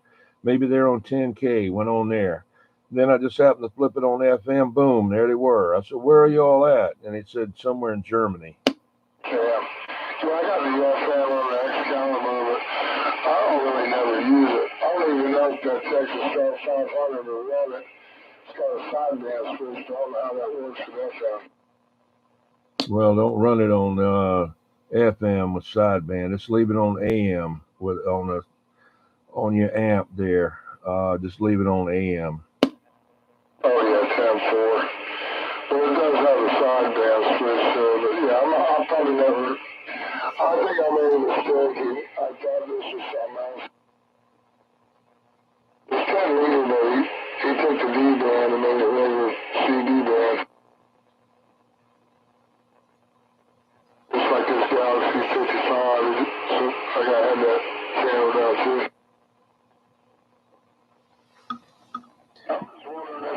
On the PA speaker is a square looking plug where it's labeled PA, and the external speakers are regular, just male or female jack. So I don't know what kind of jack that is. Maybe I want to get a square deal with the, how your PA is the same as your external speaker. I need to get some kind of thing that plugs in the back of that adapter. Maybe if you take it up there to Ponytail, he can tell you. I don't know who Ponytail is. What's his name, that crazy man up at the Radio Shack? I can't know. Chip. Oh, yeah, Chip. I was up there. I was asking him about he was talking about a splitter, I bought one of those things that split, but I haven't tried it. But like you said, I don't think it's going to work. 10-4. Yeah, I'll ask him tomorrow, I guess. Yeah, I didn't even notice that. I pulled the radio, I turned it around, so I really haven't got a good chance to look at it. How do you switch from PA? How do you switch the thing to PA? By something on the front of the radio? It's got to have a switch somewhere. Yeah, it's got a PA switch on the front. Okay.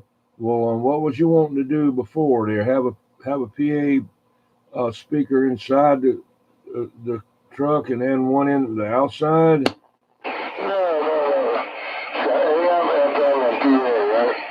No, I mean, it wasn't. Whenever I hooked it up to the radio, I guess the external speaker, it was ringing the PA, but when I turned it back to AM, it didn't go to the speaker of my radio. It went outside of my PA. Okay.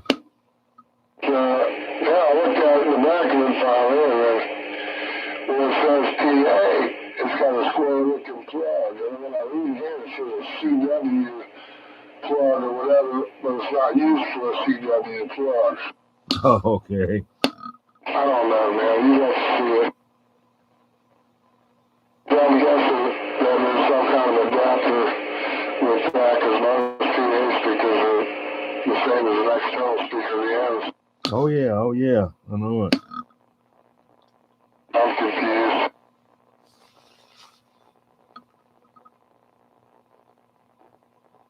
I just wanted that PA speaker so when somebody cuts me off, I can let them know it. Yeah, no doubt. What size PA speaker you trying to get? So I got a PA speaker that, well, cheap all they had, right? It's not like anything real super loud, but it's loud enough. Well, see, the plug-in part on my radio is a square-looking plug-in for the PA side, and then the external speaker is just a regular jack. The only reason I asked is I'm trying to get one also, and I'm looking to see what size you got, see how loud it is, see if it's worth it. Yeah, I just got cheapy over there at Hurricane. What about 25 bucks, 30 bucks for them 5/8 ones? Yeah, I think it's 10 amp or something. It's like 20 bucks or, yeah, actually it's 14 something. Without the other one they have looks exactly like it, but it has noise canceling. Oh wait a minute, I'm sorry. There's a external speaker for inside your car. No, the PA speaker is just a cheap one. I think I paid like 25 bucks for it. And bro, Over there at JD CD shop over there in Florence. And spent about $1,000 direct. I've heard nothing but bad things about this place, to be honest with you, mate. Oh, really? Yeah, I've had one guy who turned back in General Lee, he said it's the fourth time up there he's going back up there today. And every time we got General Lee, he says, oh yeah, General Lee's working great. It's up to his truck. Well, I mean, I had them hook it all up. I paid them to hook it up and wire everything up, heavy duty, positive and negative cables, and hook up the radio. They hooked everything up. Striker antenna, you key it up, it glows blue. Pretty cool because they kept the antenna at the bottom of the base. There's like blue lights all around.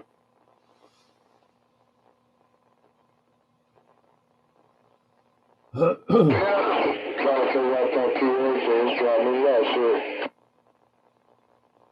I looked it up on Google or YouTube, and it won't give me anything specific.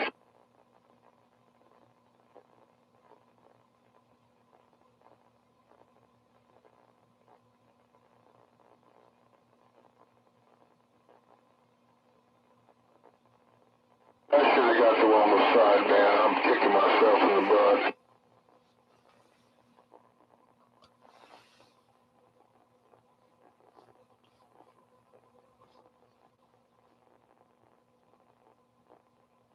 You can always go back up there and say, I changed my mind.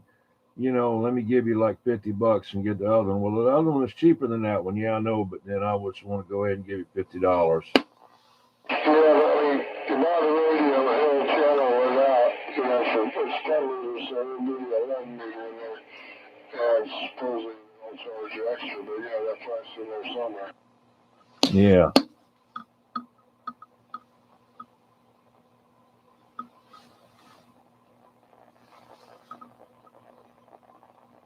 Yeah, I bought a microphone extender, and I don't think I have it. I don't think I grabbed it.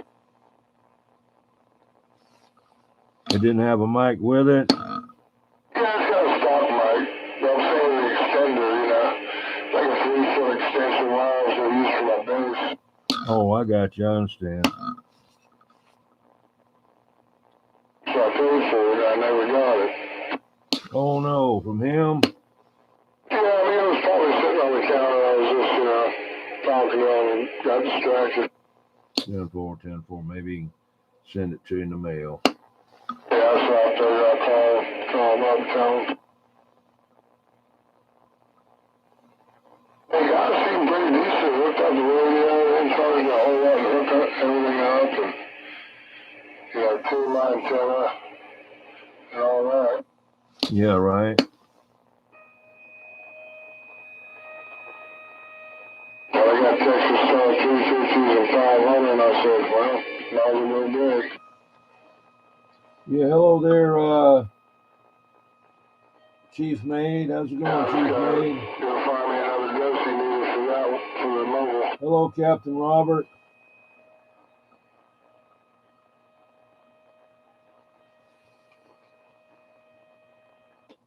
Cut that off. So I eliminated that. See how I did that? Yeah, 10-4, yeah. I got one of them's in there. That's all right. I cut him out with the flat side. He's pretty weak over here. Yeah, 10-4, yeah. I cut him completely out with the flat side. I don't even know he's in there.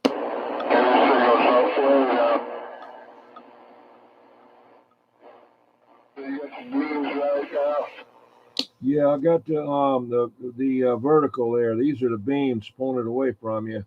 I just cut the noise maker out there completely. I don't even hear him in there. And this is the beams right here. Hang on. That's the shock wave right there. That's shock wave right there. Give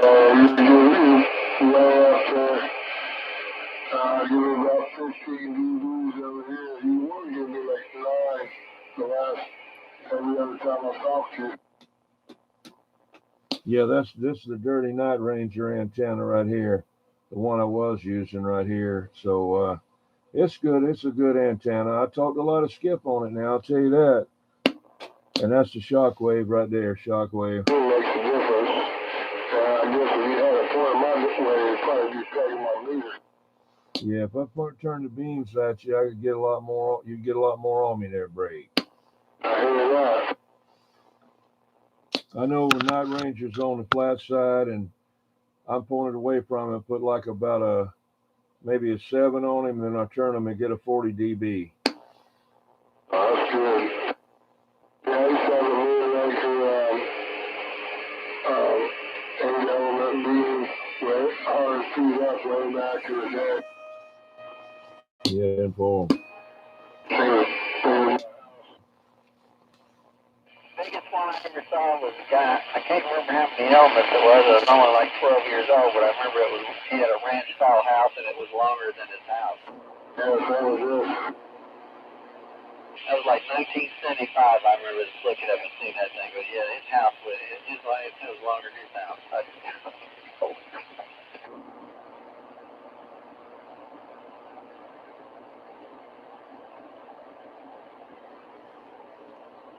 Are the high school football games over with now? Are they just now getting over with, or are they still going on?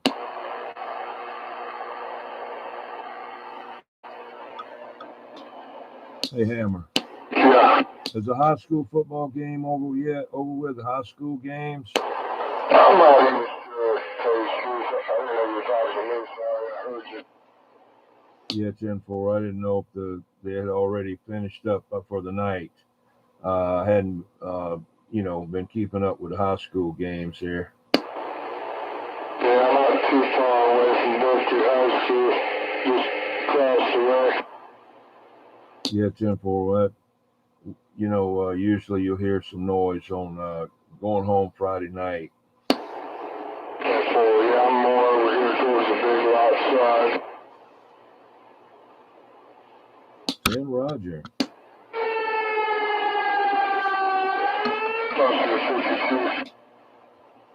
Yeah, cut him out. Cut him out. I'll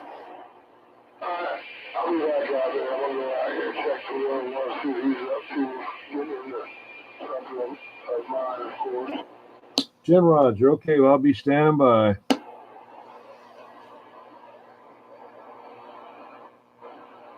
They just cut him out with scrubs because he's pretty weak to begin with, I mean. Yeah, 10-4, yeah. I got him down to nothing.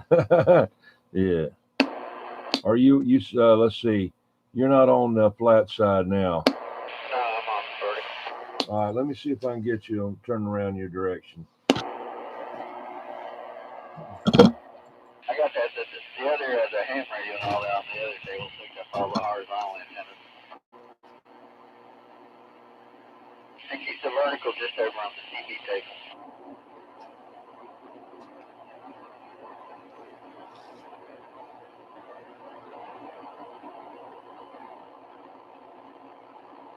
Talk to me a little bit. Yeah, you're like S7 before. Let me see what you are now. Yeah, I'm coming around your way. Yeah, you're over there past the 9 now. 10-4. Let me keep on coming. Is that any better? No, it's still past the 9. Okay, well, you ought to be able to hear me okay then. Well, I can hear you okay before, but that's better. Oh yeah. That's the flat side right there pointed at you a little bit. I don't know exactly, but it's somewhere in your direction. I've been enjoying that Henry. I finally got it straightened out. You know, I had that flaky tube that just wouldn't stay lit up, and I'd even replaced the tube socket thinking it was the tube, or thinking it was the socket. But anyway, got that fixed, and the meter circuit had a problem. Got that fixed, and that thing's been humming along like a Henry should. I've been quite pleased with it.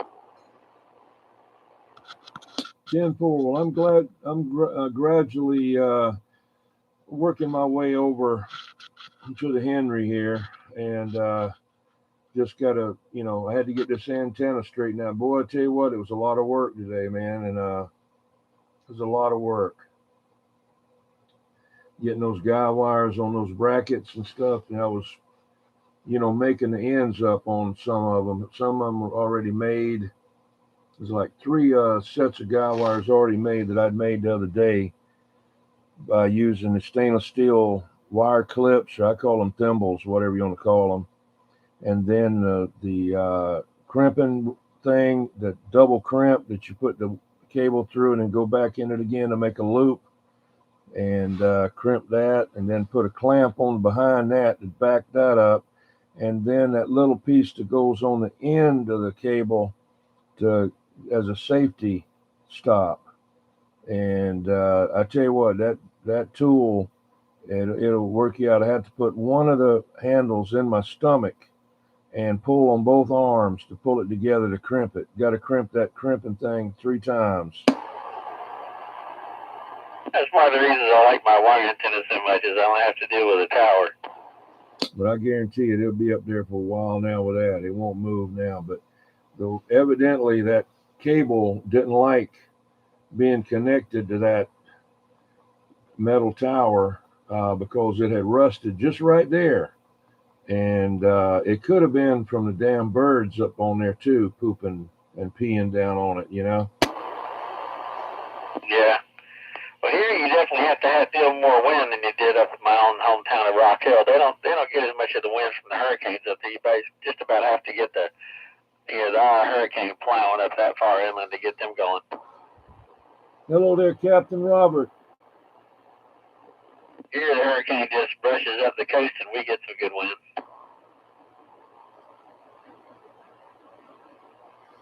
Yeah, 10-4. I know that time Hurricane Hugo we went up to North Carolina. I don't know why I didn't go inland.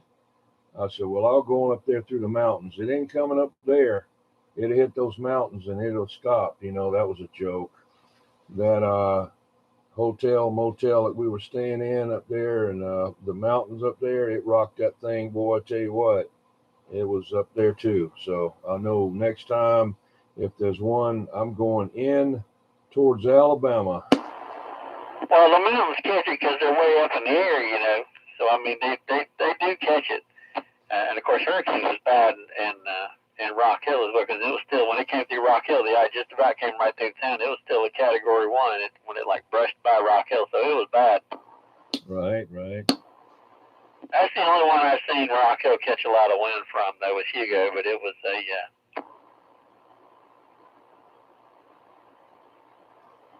that one we had, 2 years ago, had some wind. I guess that's the one that knocked your tower over, or was that the tornado? That was the tornado that went up through here and hit the State Highway Department. Yeah, well, that hurricane we had 2 years ago, that fortunately I had the windows boarded up when it knocked the big piece out of that rad for pay 10-4. Hold on a second. Let me see something here.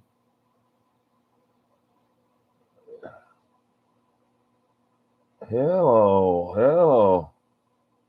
Yeah.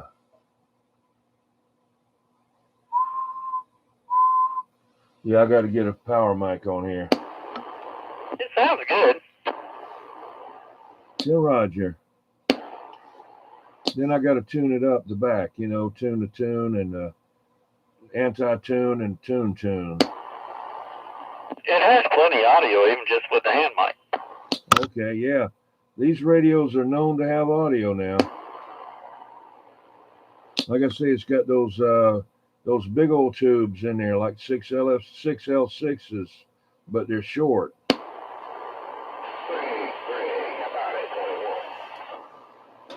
Yeah, come on.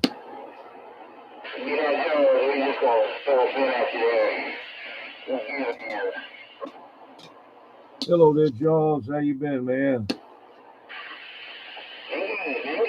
enjoying the day out there, Joe. Yeah, 10-4, you about to get over the Thanksgiving feast there, right? Yeah, 10-4. I guess I'm lazy today. Do you go hunting? And I was supposed to go this morning, but we went yesterday, and I think I went Wednesday, and I'm about run out. I hear you. I know what you mean. Well, I don't go hunting anymore, but I hunting something not to do is about all I hunt there, Break. Yeah, 10-4. I managed to kill a little doe yesterday afternoon. Yeah, we used to all run around the house here. Those fellows run at the end of the year. So, I executed in the neighbor's yard. Yeah, 10-4. All right, Jaws, I'm going to get on the side.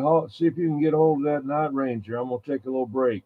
I appreciate you getting in there for old radio night there. Hey, Jaws, 21, I'm back out. 10-4, 21, yeah, you about I've been able to hear you there. Oh, okay. I think I heard Knucklehead in there a little bit ago. Roger on the Knucklehead there, Break. Don't tell me you can't hear me. Yeah, I can hear you just fine. Who's that? You hear me loud? Yeah, I got a bunch of static, but you loud for sure. There's a little bit of static in there, but that's just where I'm at. Yeah, boy, kid, I got that big rotten rim off my top of my coax. Yeah, nice. Can you come over here and run up the ladder and rope that damn thing back to China? Couple of bids in the game. Why should he go and watch the door go down and kill us? I mean, he actually pulled over the top of it, pulled that door down and ran away from my tail, so forth, and into the top of my tail. He got it on the ground, though.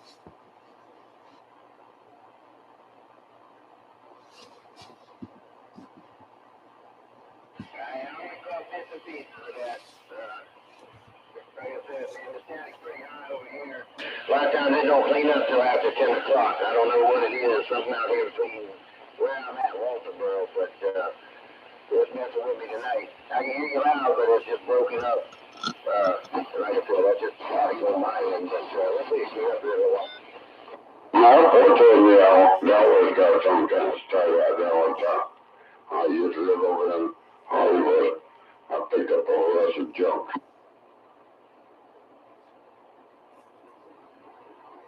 All right, George, you take care now. 10-4. No, y'all get in and have a good conversation. I'll be out here tonight, but I ain't doing real good till the static clears up. That's probably what we do after 10 o'clock there. 73. All right, have a good one, Jaws.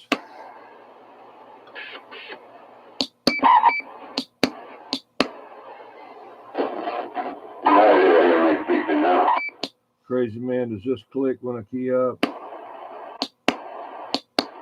No, a little bit, not that bad. Okay, good.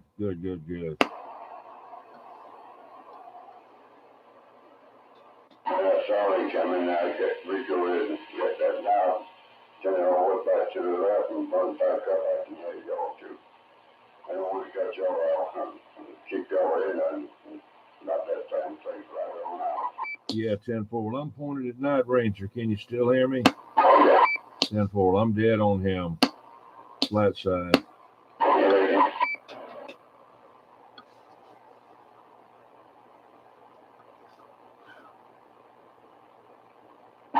Saying something about my recipes now. I wouldn't worry about it. Don't even worry about it. Yeah, I'll probably be out here to about another 30 minutes, and I'm real tired, man. I had a tree climber there. He did a lot of work today. Got the stuff on the tower, fixed the antenna that was loose. Figured out a way to fix it. I bought some stuff from Lowe's, and he put it on there, and it stopped it from being loose on the connection to the coax there. It was a clamp that was loose, and there wasn't really much you could do with it. And we put a bar across it and clamped it with 2 clamps, and that solved the problem. And then he cut 3 trees down for me. Just cut them down, and all. And over there by the shed that me and you built, because I want to extend that shed out and back some so I can completely cover the tractor. Those 3 trees was in the back, and there's always piling up pine straw and limbs up on top of that shed. Yeah, I know. You see my porch out there with the leaves and everything. I hate that when they do that. That's all back up there again. I ain't just chasing that about it. Then those pine trees, they're the dirtiest things in the world, man. They either dropping limbs or pine straw constantly. I don't know which is worse, them or a live oak tree. A live oak tree, it's got daggum leaves that don't want to burn but smoke all the time, and then those daggum acorns they break. So you right.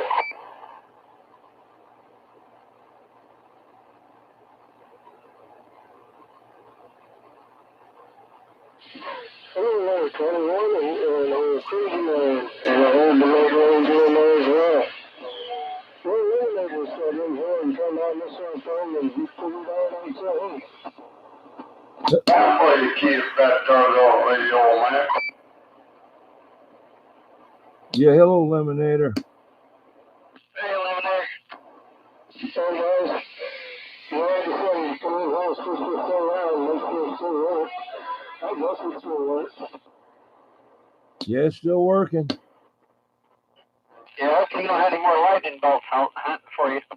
Yeah.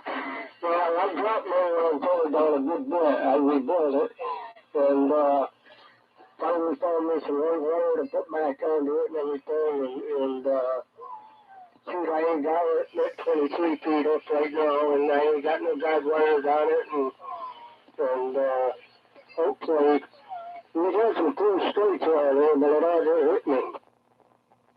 Yeah, so far none have found me. One that zapped the air conditioner a while back, I think it happened twice, blew the capacitor out, on the fan. Yeah, I know how that is. Yeah, I got it fixed. A big bolt to clamp a line one night, and then the fan wouldn't come out on the heat pump, and then they got it replaced 20 years or so later. Bam! The freaking fan would come on again. Yeah. Well, I made me a ground loop, and I screwed up. I did it. I screwed up. 21 gave me an 8-foot ground rod one time. I put it in the ground. Instead of just having the antenna itself hooked to that ground rod, of course, I had to have more things hooked to it. I said, well, shoot, I just ground everything right to it, and bad mistake. I found the best thing is to just throw the coax out the window when the storm kind of shows up. Yeah. Well, I keep it in a jar, and in fact, I've got a jar here, it's been here twice, and it don't come out of it, but there's definitely black in the bottom. But anyhow, I learned my lesson on that. I did. That time when I didn't come up, I do the same thing. I put in my big pickle jar. Yeah, I had a jar and it got hit, and it did stay in the jar, but I had a metal storm window frame, clamped on the coax as it came in, and so it looked like it came down the center conductor, jumped in the jar, went back out the shield, and then split the outer insulator on the coax, and then jumped into the storm window, and then jumped through a few inches of wood into a speaker wire. You could see where it traveled, bubbled the metal on the storm window where it jumped out, and then there were little chunks of missing on the inside of the house where so the wood jumped in the speaker wire. Well, mine came in the jar and kept on going round, and I sort of dived down the bottom of the jar, pieced right up. I wasn't in the room when it hit, but I came back in after the strike. I was in the kitchen, and I came back in the strike, and I was like, what's that smell? Yeah, I don't even think about running it through because most metal doesn't buy much oil too, so. But I know the first time I got it set the alarms off in here. The ozone come in here and set my smoke detectors off.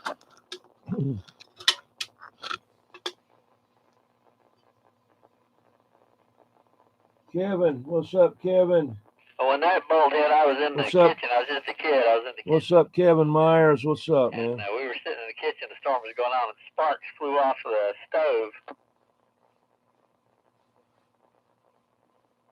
That stuff ain't no joke, I tell you. This is the first time I've been hit right here in the rock, and it's twice, and then pretty much the same spot. So when they say lightning got hit twice in the same spot, they're like. That's right. My tree at Rock Hill got hit twice.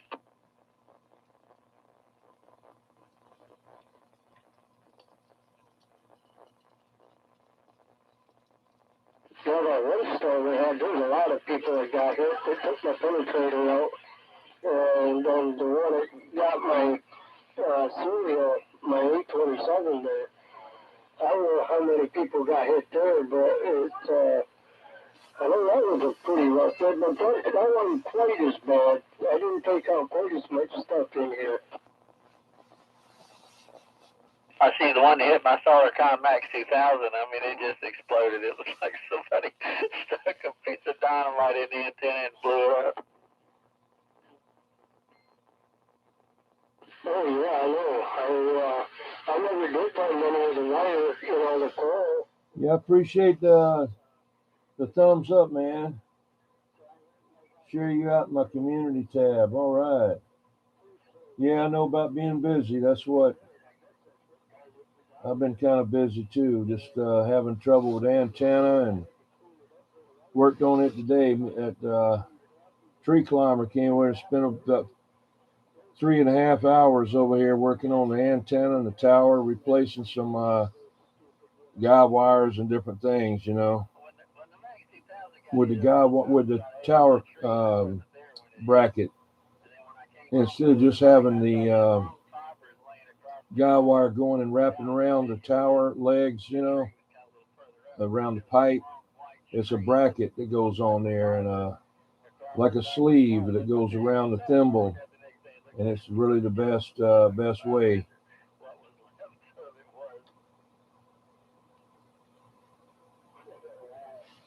I hope you're trying to stay away from the COVID. Crazy Man calls it the Cobra 19. He can't say COVID. He says Cobra. One day he says, "I trying to not get the Cobra 19." I thought you had a Cobra 29. No, the Cobra 19. I said, oh, good God, you talking about the Cobra? Talking about I can't COVID-19. I didn't know what he's talking about. I used copper wire to replace them, but they did something to that. They didn't burn them in two, but they wouldn't match. Yeah, I was able to get the tower, all straightened out and all. Yeah, lightning can mess up the metal, so it's not like it's just not quite right. After one of my antennas got hit, I could try to talk on it, but the SDR was just flaky. I mean, it would kind of stay a little low, but then you start trying to put power to it, and it start jumping around. I got 2 rods in the ground from one at a time. I guarantee you that worked real good.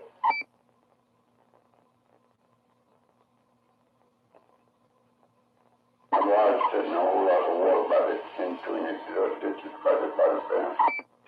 Yeah, I've had 3 antennas get hit. The first one was a Radio Shack 5/8 wave ground plane. It got hit. And the second one was a half-wave dipole that was hanging vertically in a tree, and it got hit. And then the Silicon Max 2000 got hit. But that's over like 30 or 40 years.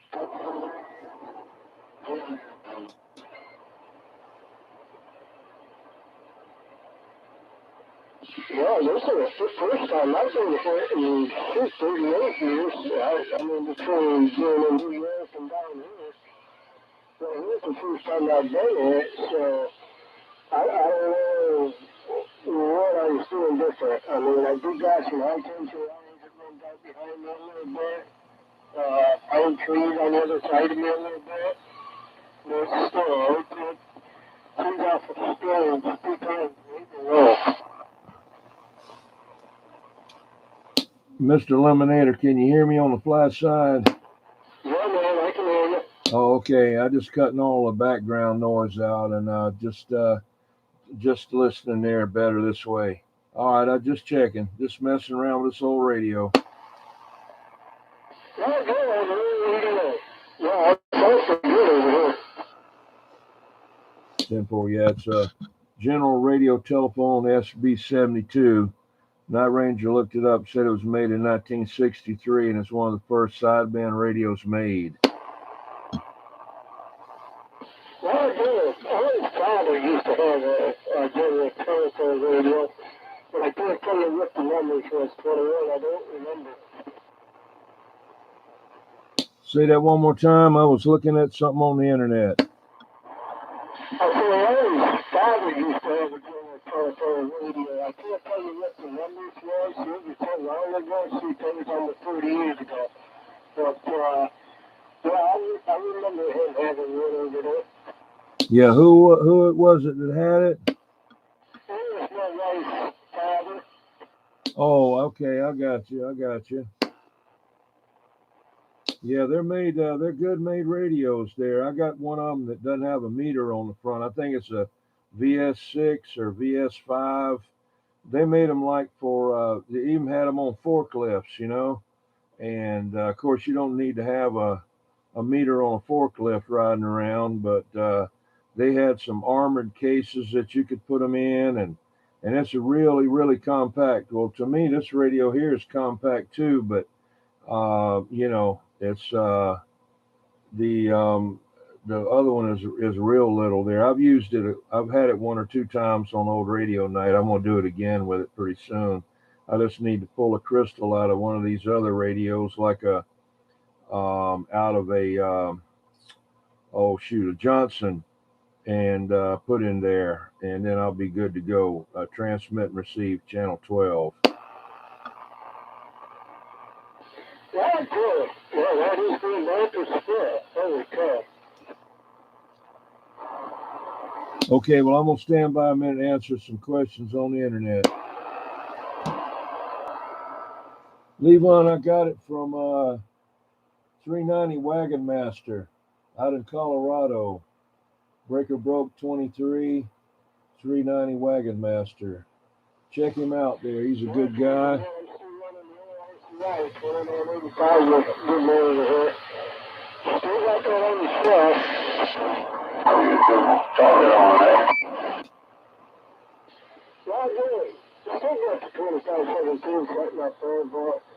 I've got this around, and so now I'm really reading it. I got some old Congo, and still looks good. Yeah, I got my hands on from over there. 92 for a good, and I'll take it down.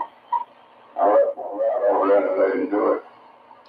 You didn't know about my long ago, so I started for it long and long. Well, you get my hands on all top rails, you get. Sure did. That I can take anything I want, but no, you can't take that. Government, 10 gave away, they only talk about that. I turned 4. What was I doing? I heard him in a cruise age. You ought to see this mic. You ought to see this mic I just got for this radio off of eBay. It was never been used. And instead of having the button like this on the back. This is a little mic here. It don't go with this radio, but that's what I'm using. It's got the button on the front, and it says General across there, and it's a metal microphone. And it's got the box and paperwork and everything with it. I'm going to wire it up to this radio. It's got a plug on it like a tram. This is my tram plug right here. See that? 4-pin DIN. The Johnson 223 has got one like that, but it's a 5-pin, got one more pin. But this plugs right into that radio, but it's not wired for that. So I'm going to wire a D104 off of this plug, find out what the wiring diagram is, wiring scheme is, because there's nothing on the internet telling you anything about that radio right there. There's a couple of articles about it, but nothing like a CB tricks or nothing like that. I haven't checked in the, let's see, what is it, a static microphone book yet. I didn't think about that. I'll do that maybe tomorrow.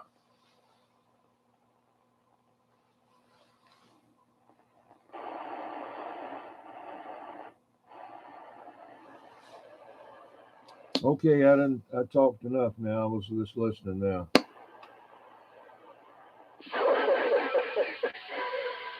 Cool.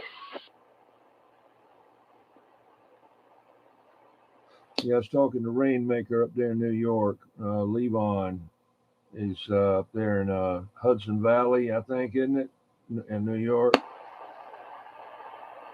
How's Polar Bear doing? Probably down there in the western part. Yeah, how's Polar Bear doing up there? He's doing good. I wish I could get him down here, because he ain't got anybody up there to help him out with a whole lot. He's got a couple of friends up there, but shoot, they only come around once in a blue moon. And the poor old guy can't see all that good, and I just wish I could get him down here. What is he, about 76? I think he's quite 80 by now. Oh, okay. The way I was listening to him on the radio, he sounded like he was somewhere, around somewhere, maybe, I don't know if he was 80 or not, but I knew he was older than 70. Well, he's 20 years older than me, and I'll be 61 here in a couple days. Oh, okay. Well, happy birthday anniversary. Yeah, thank you. Oh, yeah, that's more to go. Yeah, me too. Christ, I told, and I can't think of the name of it, but the intended to have one of my missiles in my eyes. I had to have that operated out here a couple of weeks ago. So I have a lot of work for it anyway. Oh, I didn't know. Yeah, I say it ain't a big deal. It kind of is a big deal, but it ain't. It's, they went in there and repaired it, and like, I went on the interweb and I seen how they did it and the procedure and everything. I said, geez, I wish I didn't do that.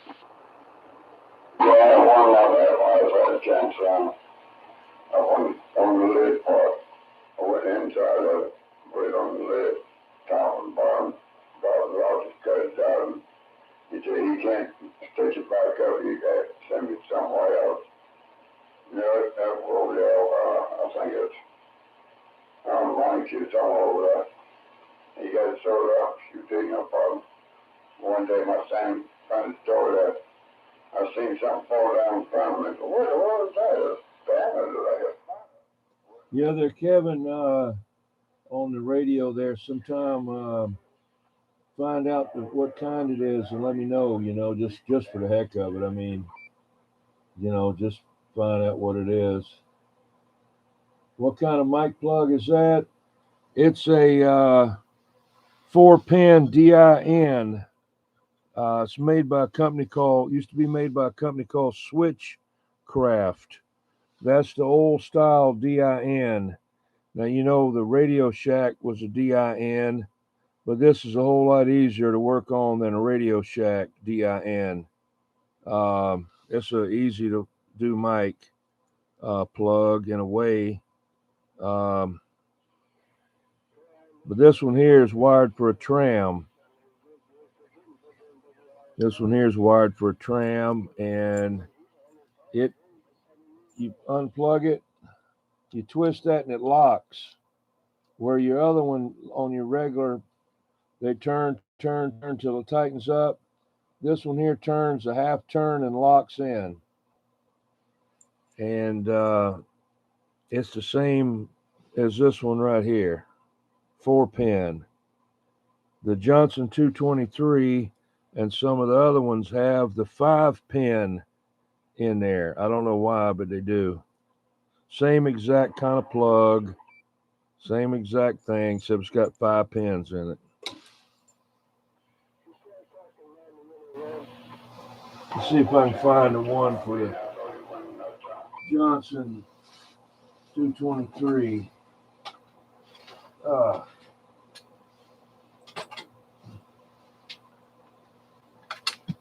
Here's the Johnson 223 mic. This is like a Turner Plus 2. That's the Johnson logo right there. This needs to be cleaned up. But this works on the 223 tube type radio. And it's got the same kind of plug, except it's a 5-pin. See the 5 pins in there? You might not be able to see them. But it's the same plug, same thing. But it's got 5 of them in there. Why they did that, I don't have any idea.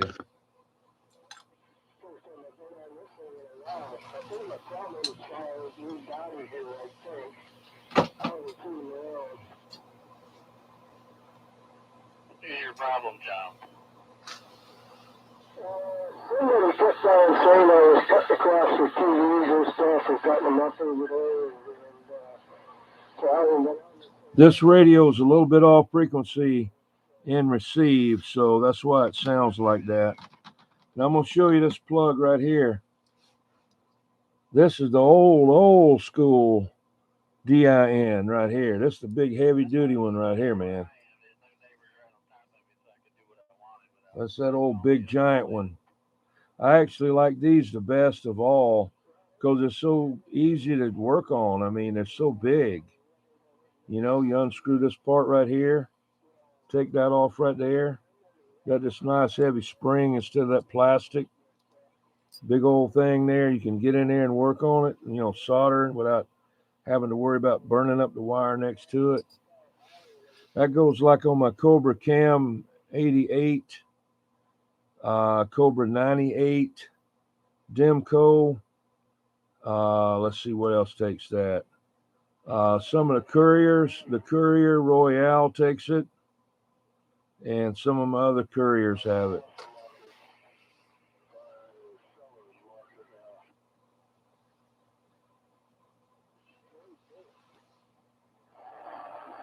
I've got foreclosures kick in for the flip.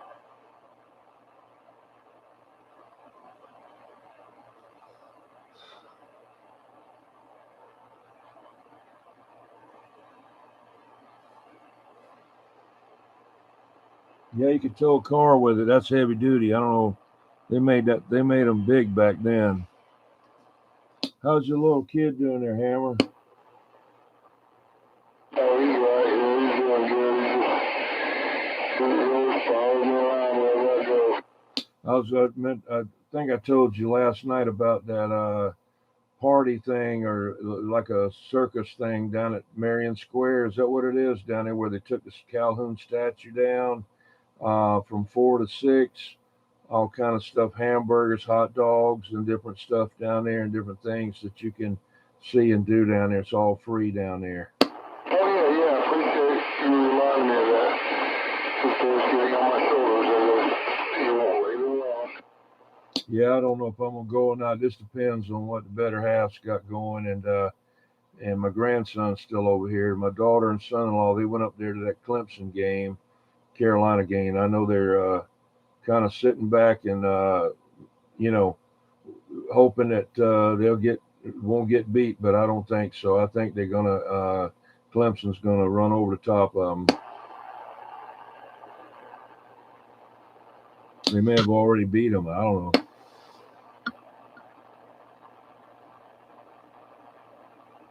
Does anybody know? Clemson's winning right now. What, something about 25-12? I don't think it was that bad. Okay.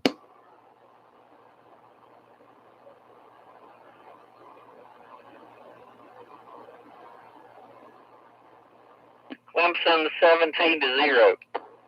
Oh no. Third quarter. No. They got to get something on the board, man. Hey, 21.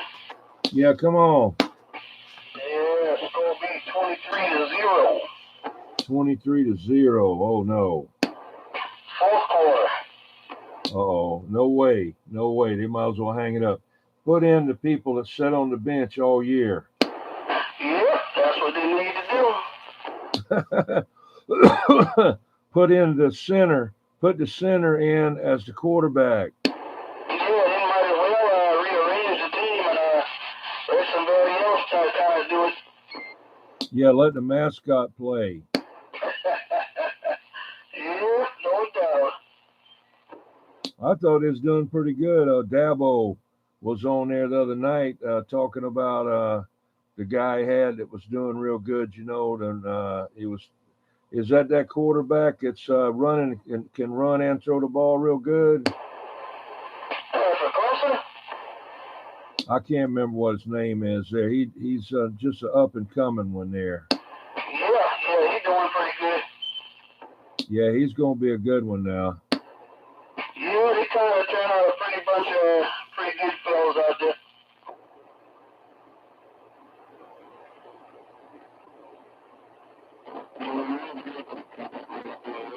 10-4. Right to Star Patrol. Let me get on the side for a minute. Ready for me, then roll down radio for Jim, I know that the some of the 5 pins did, but like for the Johnson, let's see if I got one right here.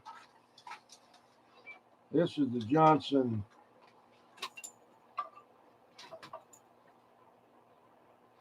This is the Johnson mic here for the 250 anniversary edition Johnson mic. That's for one of my 250s. I got to get it out and run it. And there's the adjustment hole. Somebody dug it out a little bit bigger. That's where you adjust your gain at right there with a little screwdriver.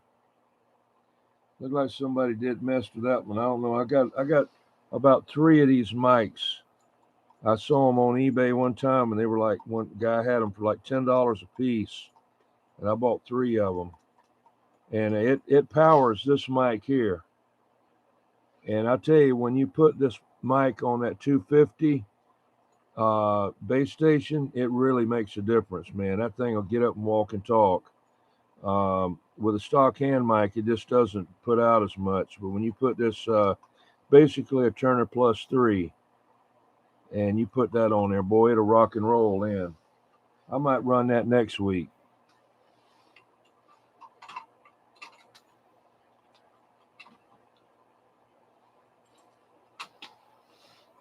Trying to find some other mics here.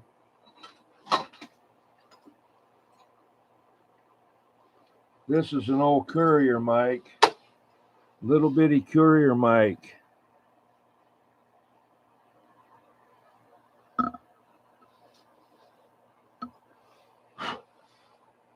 And it's got the big old Mammer Jammer plug. That's one of a Courier mic. And there's another Courier mic that they made that I like the best of all microphones, hand mics. Let me see if I can find it. I just put these mics back in here earlier because I was hunting something down in here. I'm trying to get stuff out of here.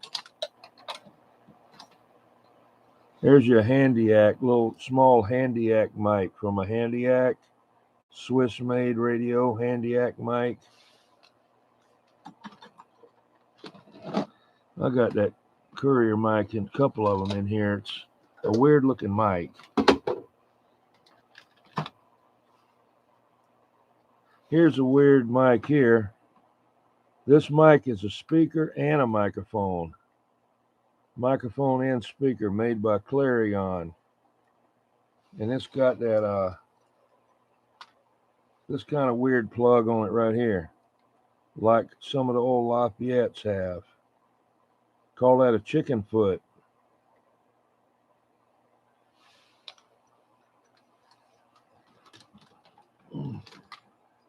Let's see, here's the, no, that's the Ranger. That's the Palomar SL 41.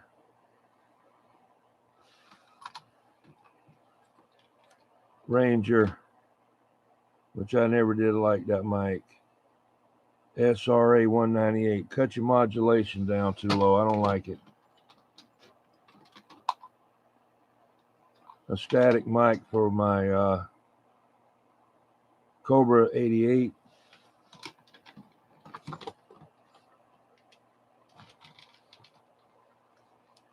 SBE mic.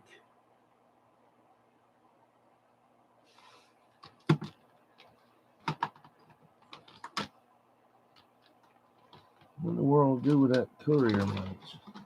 Like 3 of them trying to get out of here a while ago. Couldn't get anything but them a while ago. Now they're all buried down in this, down in there. Damn. There's the Courier mic again. Isn't that something?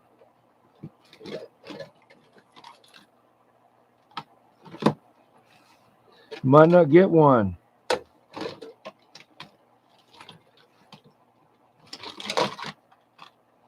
Here's your sonar mic. Big giant mic. The piece of toast mic. Big huge mic. Regency stock mic. That looks like a, it might be an M2. No, it's just a stock, looks like an M2. Regency Imperial.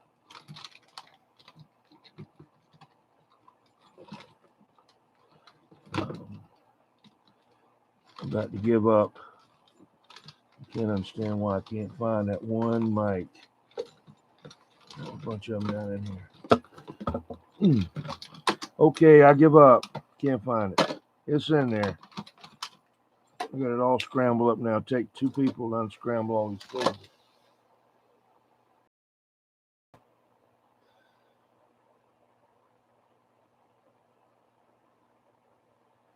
I got all kind of mics, man. I must have 30 D104s. I got these here. This from 1940. This is a static NZHZ. That's like the sideband head. That's a static one there.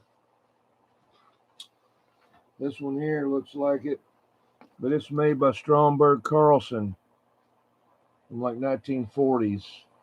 Stromberg Carlson.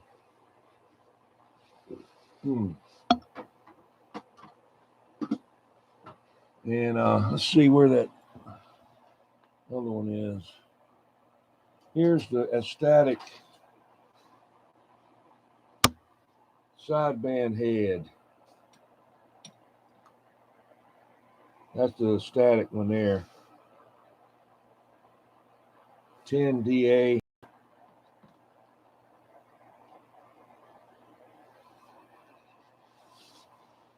They're all kind of mics. Oh.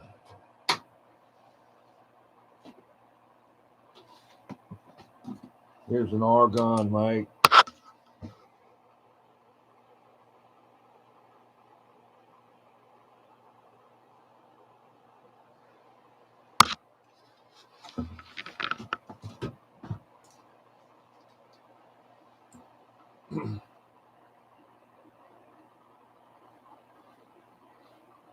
Got all kind of mics.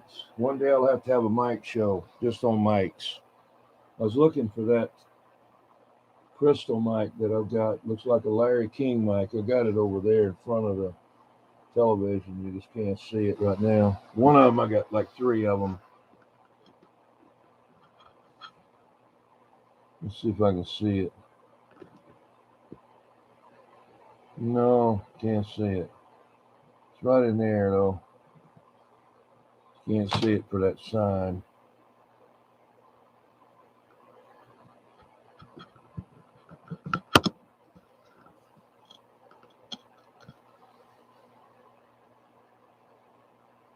Handheld static 107.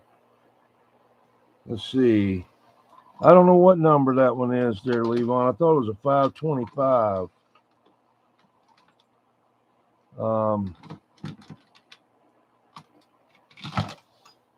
525.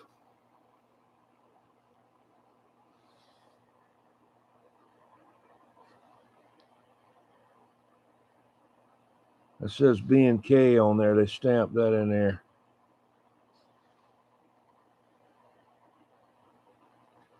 I guess they were trying to make it look like that other one that they have, the newer one. I've got it in here somewhere. And what a mess. I got all kind of tangled up mic cords now.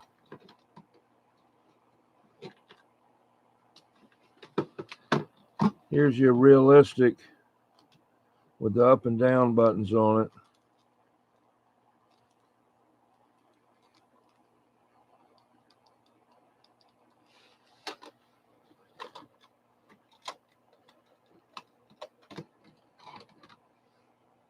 RCA mic.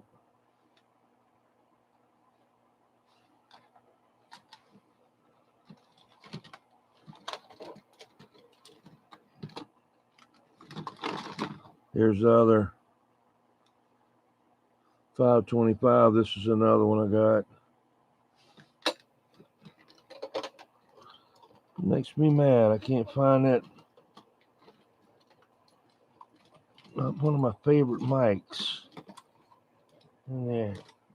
I'll look for it later. I don't feel like messing with it now. This is a DAC hand mic. It's DAC for a mobile with the DIN, like a Radio Shack.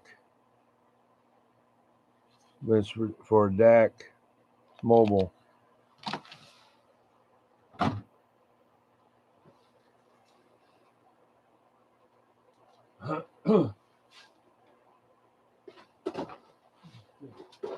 Even in on.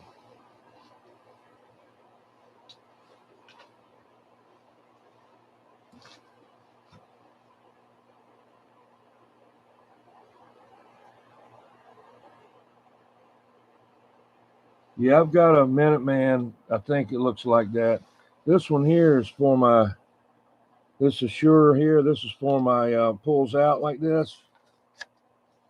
This is for my Siltronics, one of my Siltronics 1011Ds. That's what that is with the plug right there.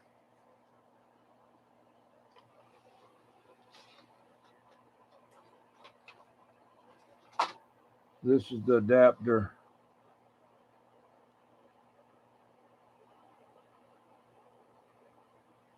I had Steve Moberg made it off of eBay. Had it on, Facebook. Yeah. I'm right here just talking on the internet.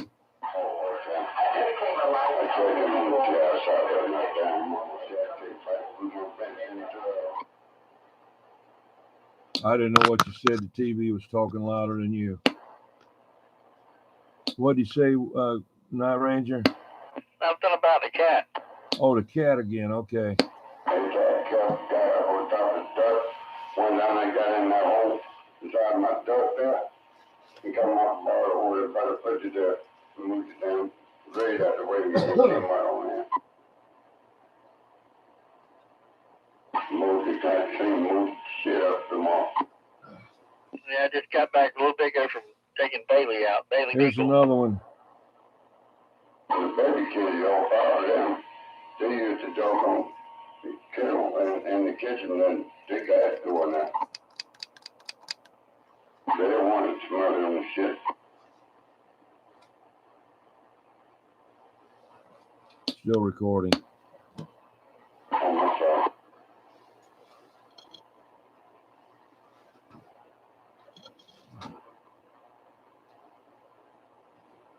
I just don't say bad boy to them.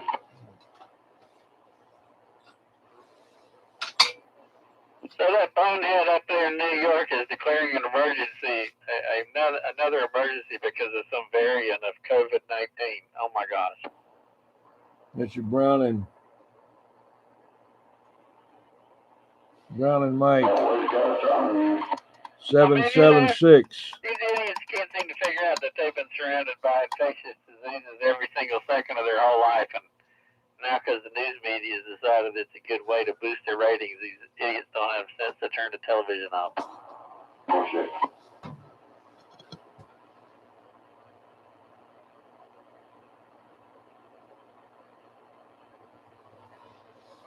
Yeah, Crazy Man's voice is not made for radio. He's garbled up when you talk with him. It's hard to understand him. Night Ranger is, you know, he knows how to talk on the radio the right way. Crazy Man is like, you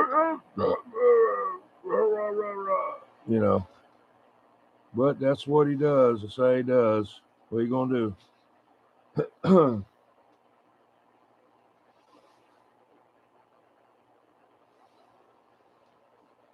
Ain't gonna be too much longer. I'm gonna get out of here, man. I'm real tired for today, and I get inside and warm up a little bit. Well, I mean, it's warm enough in here, but I want to get in there and lay down a little bit. I got to get ready for Old Tube Radio Network. They'll be coming on at 11 o'clock. Fortunately, my phantom's keeping it warm in here. Yeah, I've got a heater at the door there. I just having to keep the door open a little bit, so I'll make sure that the Wi-Fi can find a way to get in here. Well, if I'm running the phantom, I can't run the heater in here at the same time because they're both on a 110 and they draw too much juice. If I'm going to run the space heater, the biggest thing I run is the Raider. Either that or I got to switch over to the 220 Z boxes. Yeah, 10-4, Crazy Man. Yeah. Yeah, you gonna say good night to Levon up in Levon Smallwood? Oh, yeah, I think that. 10-4, yeah, he's up there in up in New York there, Rainmaker. Yeah, poor Tim, I think he said something about that time. I ain't too long ago. Yeah, he wanted you to come up there and buy a pack of cigarettes from the bodega up there near his house there, Brady. My sister said she was pie. You know what? Yeah, he don't care. You gonna buy them there, Brady. No, I wouldn't. Yeah, I think that's why a lot of them come here to load up on cigarettes and they can drive north. Yeah, what'd you do? Flip to what now? You done come up on me now there, Night Ranger. I didn't change anything. You must have switched to vertical. I went back to horizontal again. You seem to come up on me. Nope. Okay, I didn't know what. Throwing some switches over there. I'm still on middle gear. Oh, 10-4.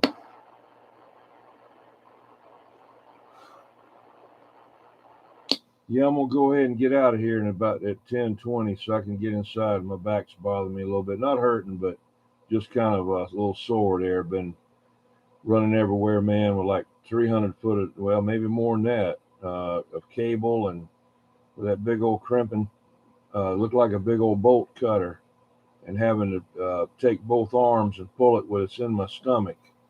And one of the handles in my stomach there. That's not bothering me. The stomach don't bother me but it's just tired from doing other stuff there.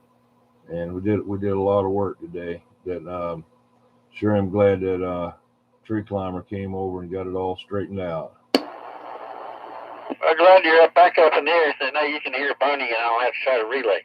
Yeah, 10-4. 10-4. Let me ask you a question there, Night Ranger. Do you know if Crazy Man can speak Gaelic? I have no idea. Why don't you ask Crazy Man? Well, I didn't know. Crazy man. Yeah, go ahead. Do you know that language? What language? Didn't your people come from over right around, like over in Ireland or Scotland in that area? No, yet. No, I mean way back. You're way back people. Mom and Dad. 10-4, 10-4. That's why they don't have any snakes in Ireland there, Roger.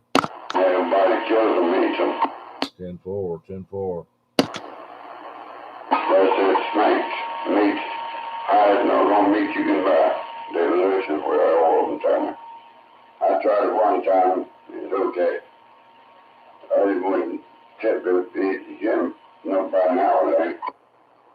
You went to check the price and didn't want to get it? So what now, what off? I said, you said you went to check the price and that's what stopped you from getting it? No. Oh. Hey, 21. Yes, sir. Come on. Did you hear about the worst blind date that was ever set up in Ireland? The worst blind date that was ever set up in Ireland, negatory. Yeah, Sir Patrick was set up with Medusa. She went bald. Oh, shit. All right, Hold on, I got something for that. Hang on.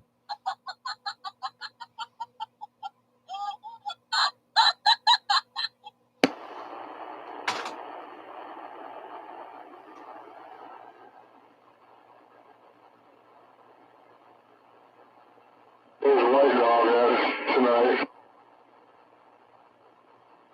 Hey, thank you there, Uncle Outlaw. He's tired. Tired until about 11 in and out.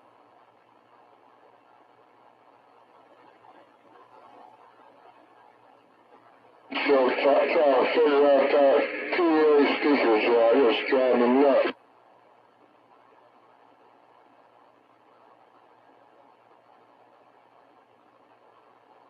Tomorrow I'm going to try to put my antenna up myself, I guess. Probably break my neck, but I'll figure it out. Where you going to put it up at? Pine tree. I'd rather have somebody climb it, but I got a ladder. I'm going to try to push it up there, see what happens. I don't know, do I have to ground IMAX 2000? Yeah, I'll give you, I could, tree climber will get it up there for you. Okay, I'll give you my number. You just call me or whatever. Well, why couldn't I go on there and get your name off of the thing and go on Facebook and send you a message that way? Because you already went on the other thing, and then I could go on Facebook and look you up and send you this number. Okay, I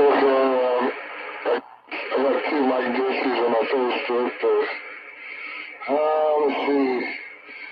2012. Hang on. It's gonna be. Yeah, hang on a minute. Just I didn't want you to give your number out over the radio. What'd you say? So the picture's gonna have me and my little one.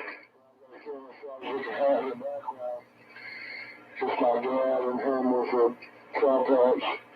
That'll be the right Facebook because I got another one too. Okay. The avatar is what now? I gotta make a cellular change on it so where anybody can send me friend requests or whatever, message me. Okay. I gotta set up just friends of friends, I don't know. Okay, well I can send you a friend's request there. Therefore, I gotta go through my settings real quick. And just put that everybody can send me requests or whatever. Okay then, Levon, appreciate it, man. I'll catch you. All right, well let me go back and look that up, and then I'm gonna get out of here, and I'll get with you a little bit later on, probably about maybe 45 minutes. I'll send something over there if I can.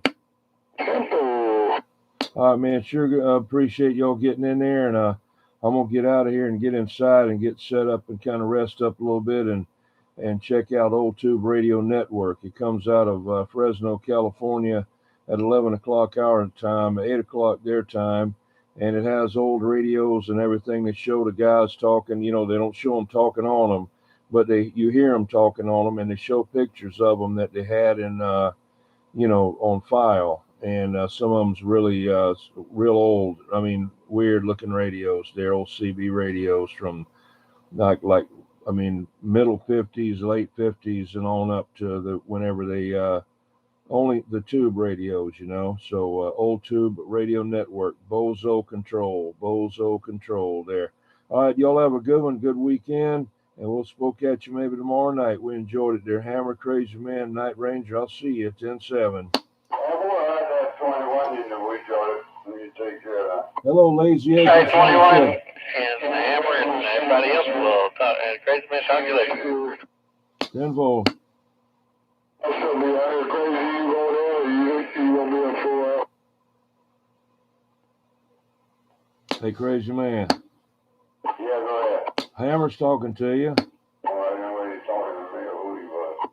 So now I said, are you going to be out here, or are you going to shut it down?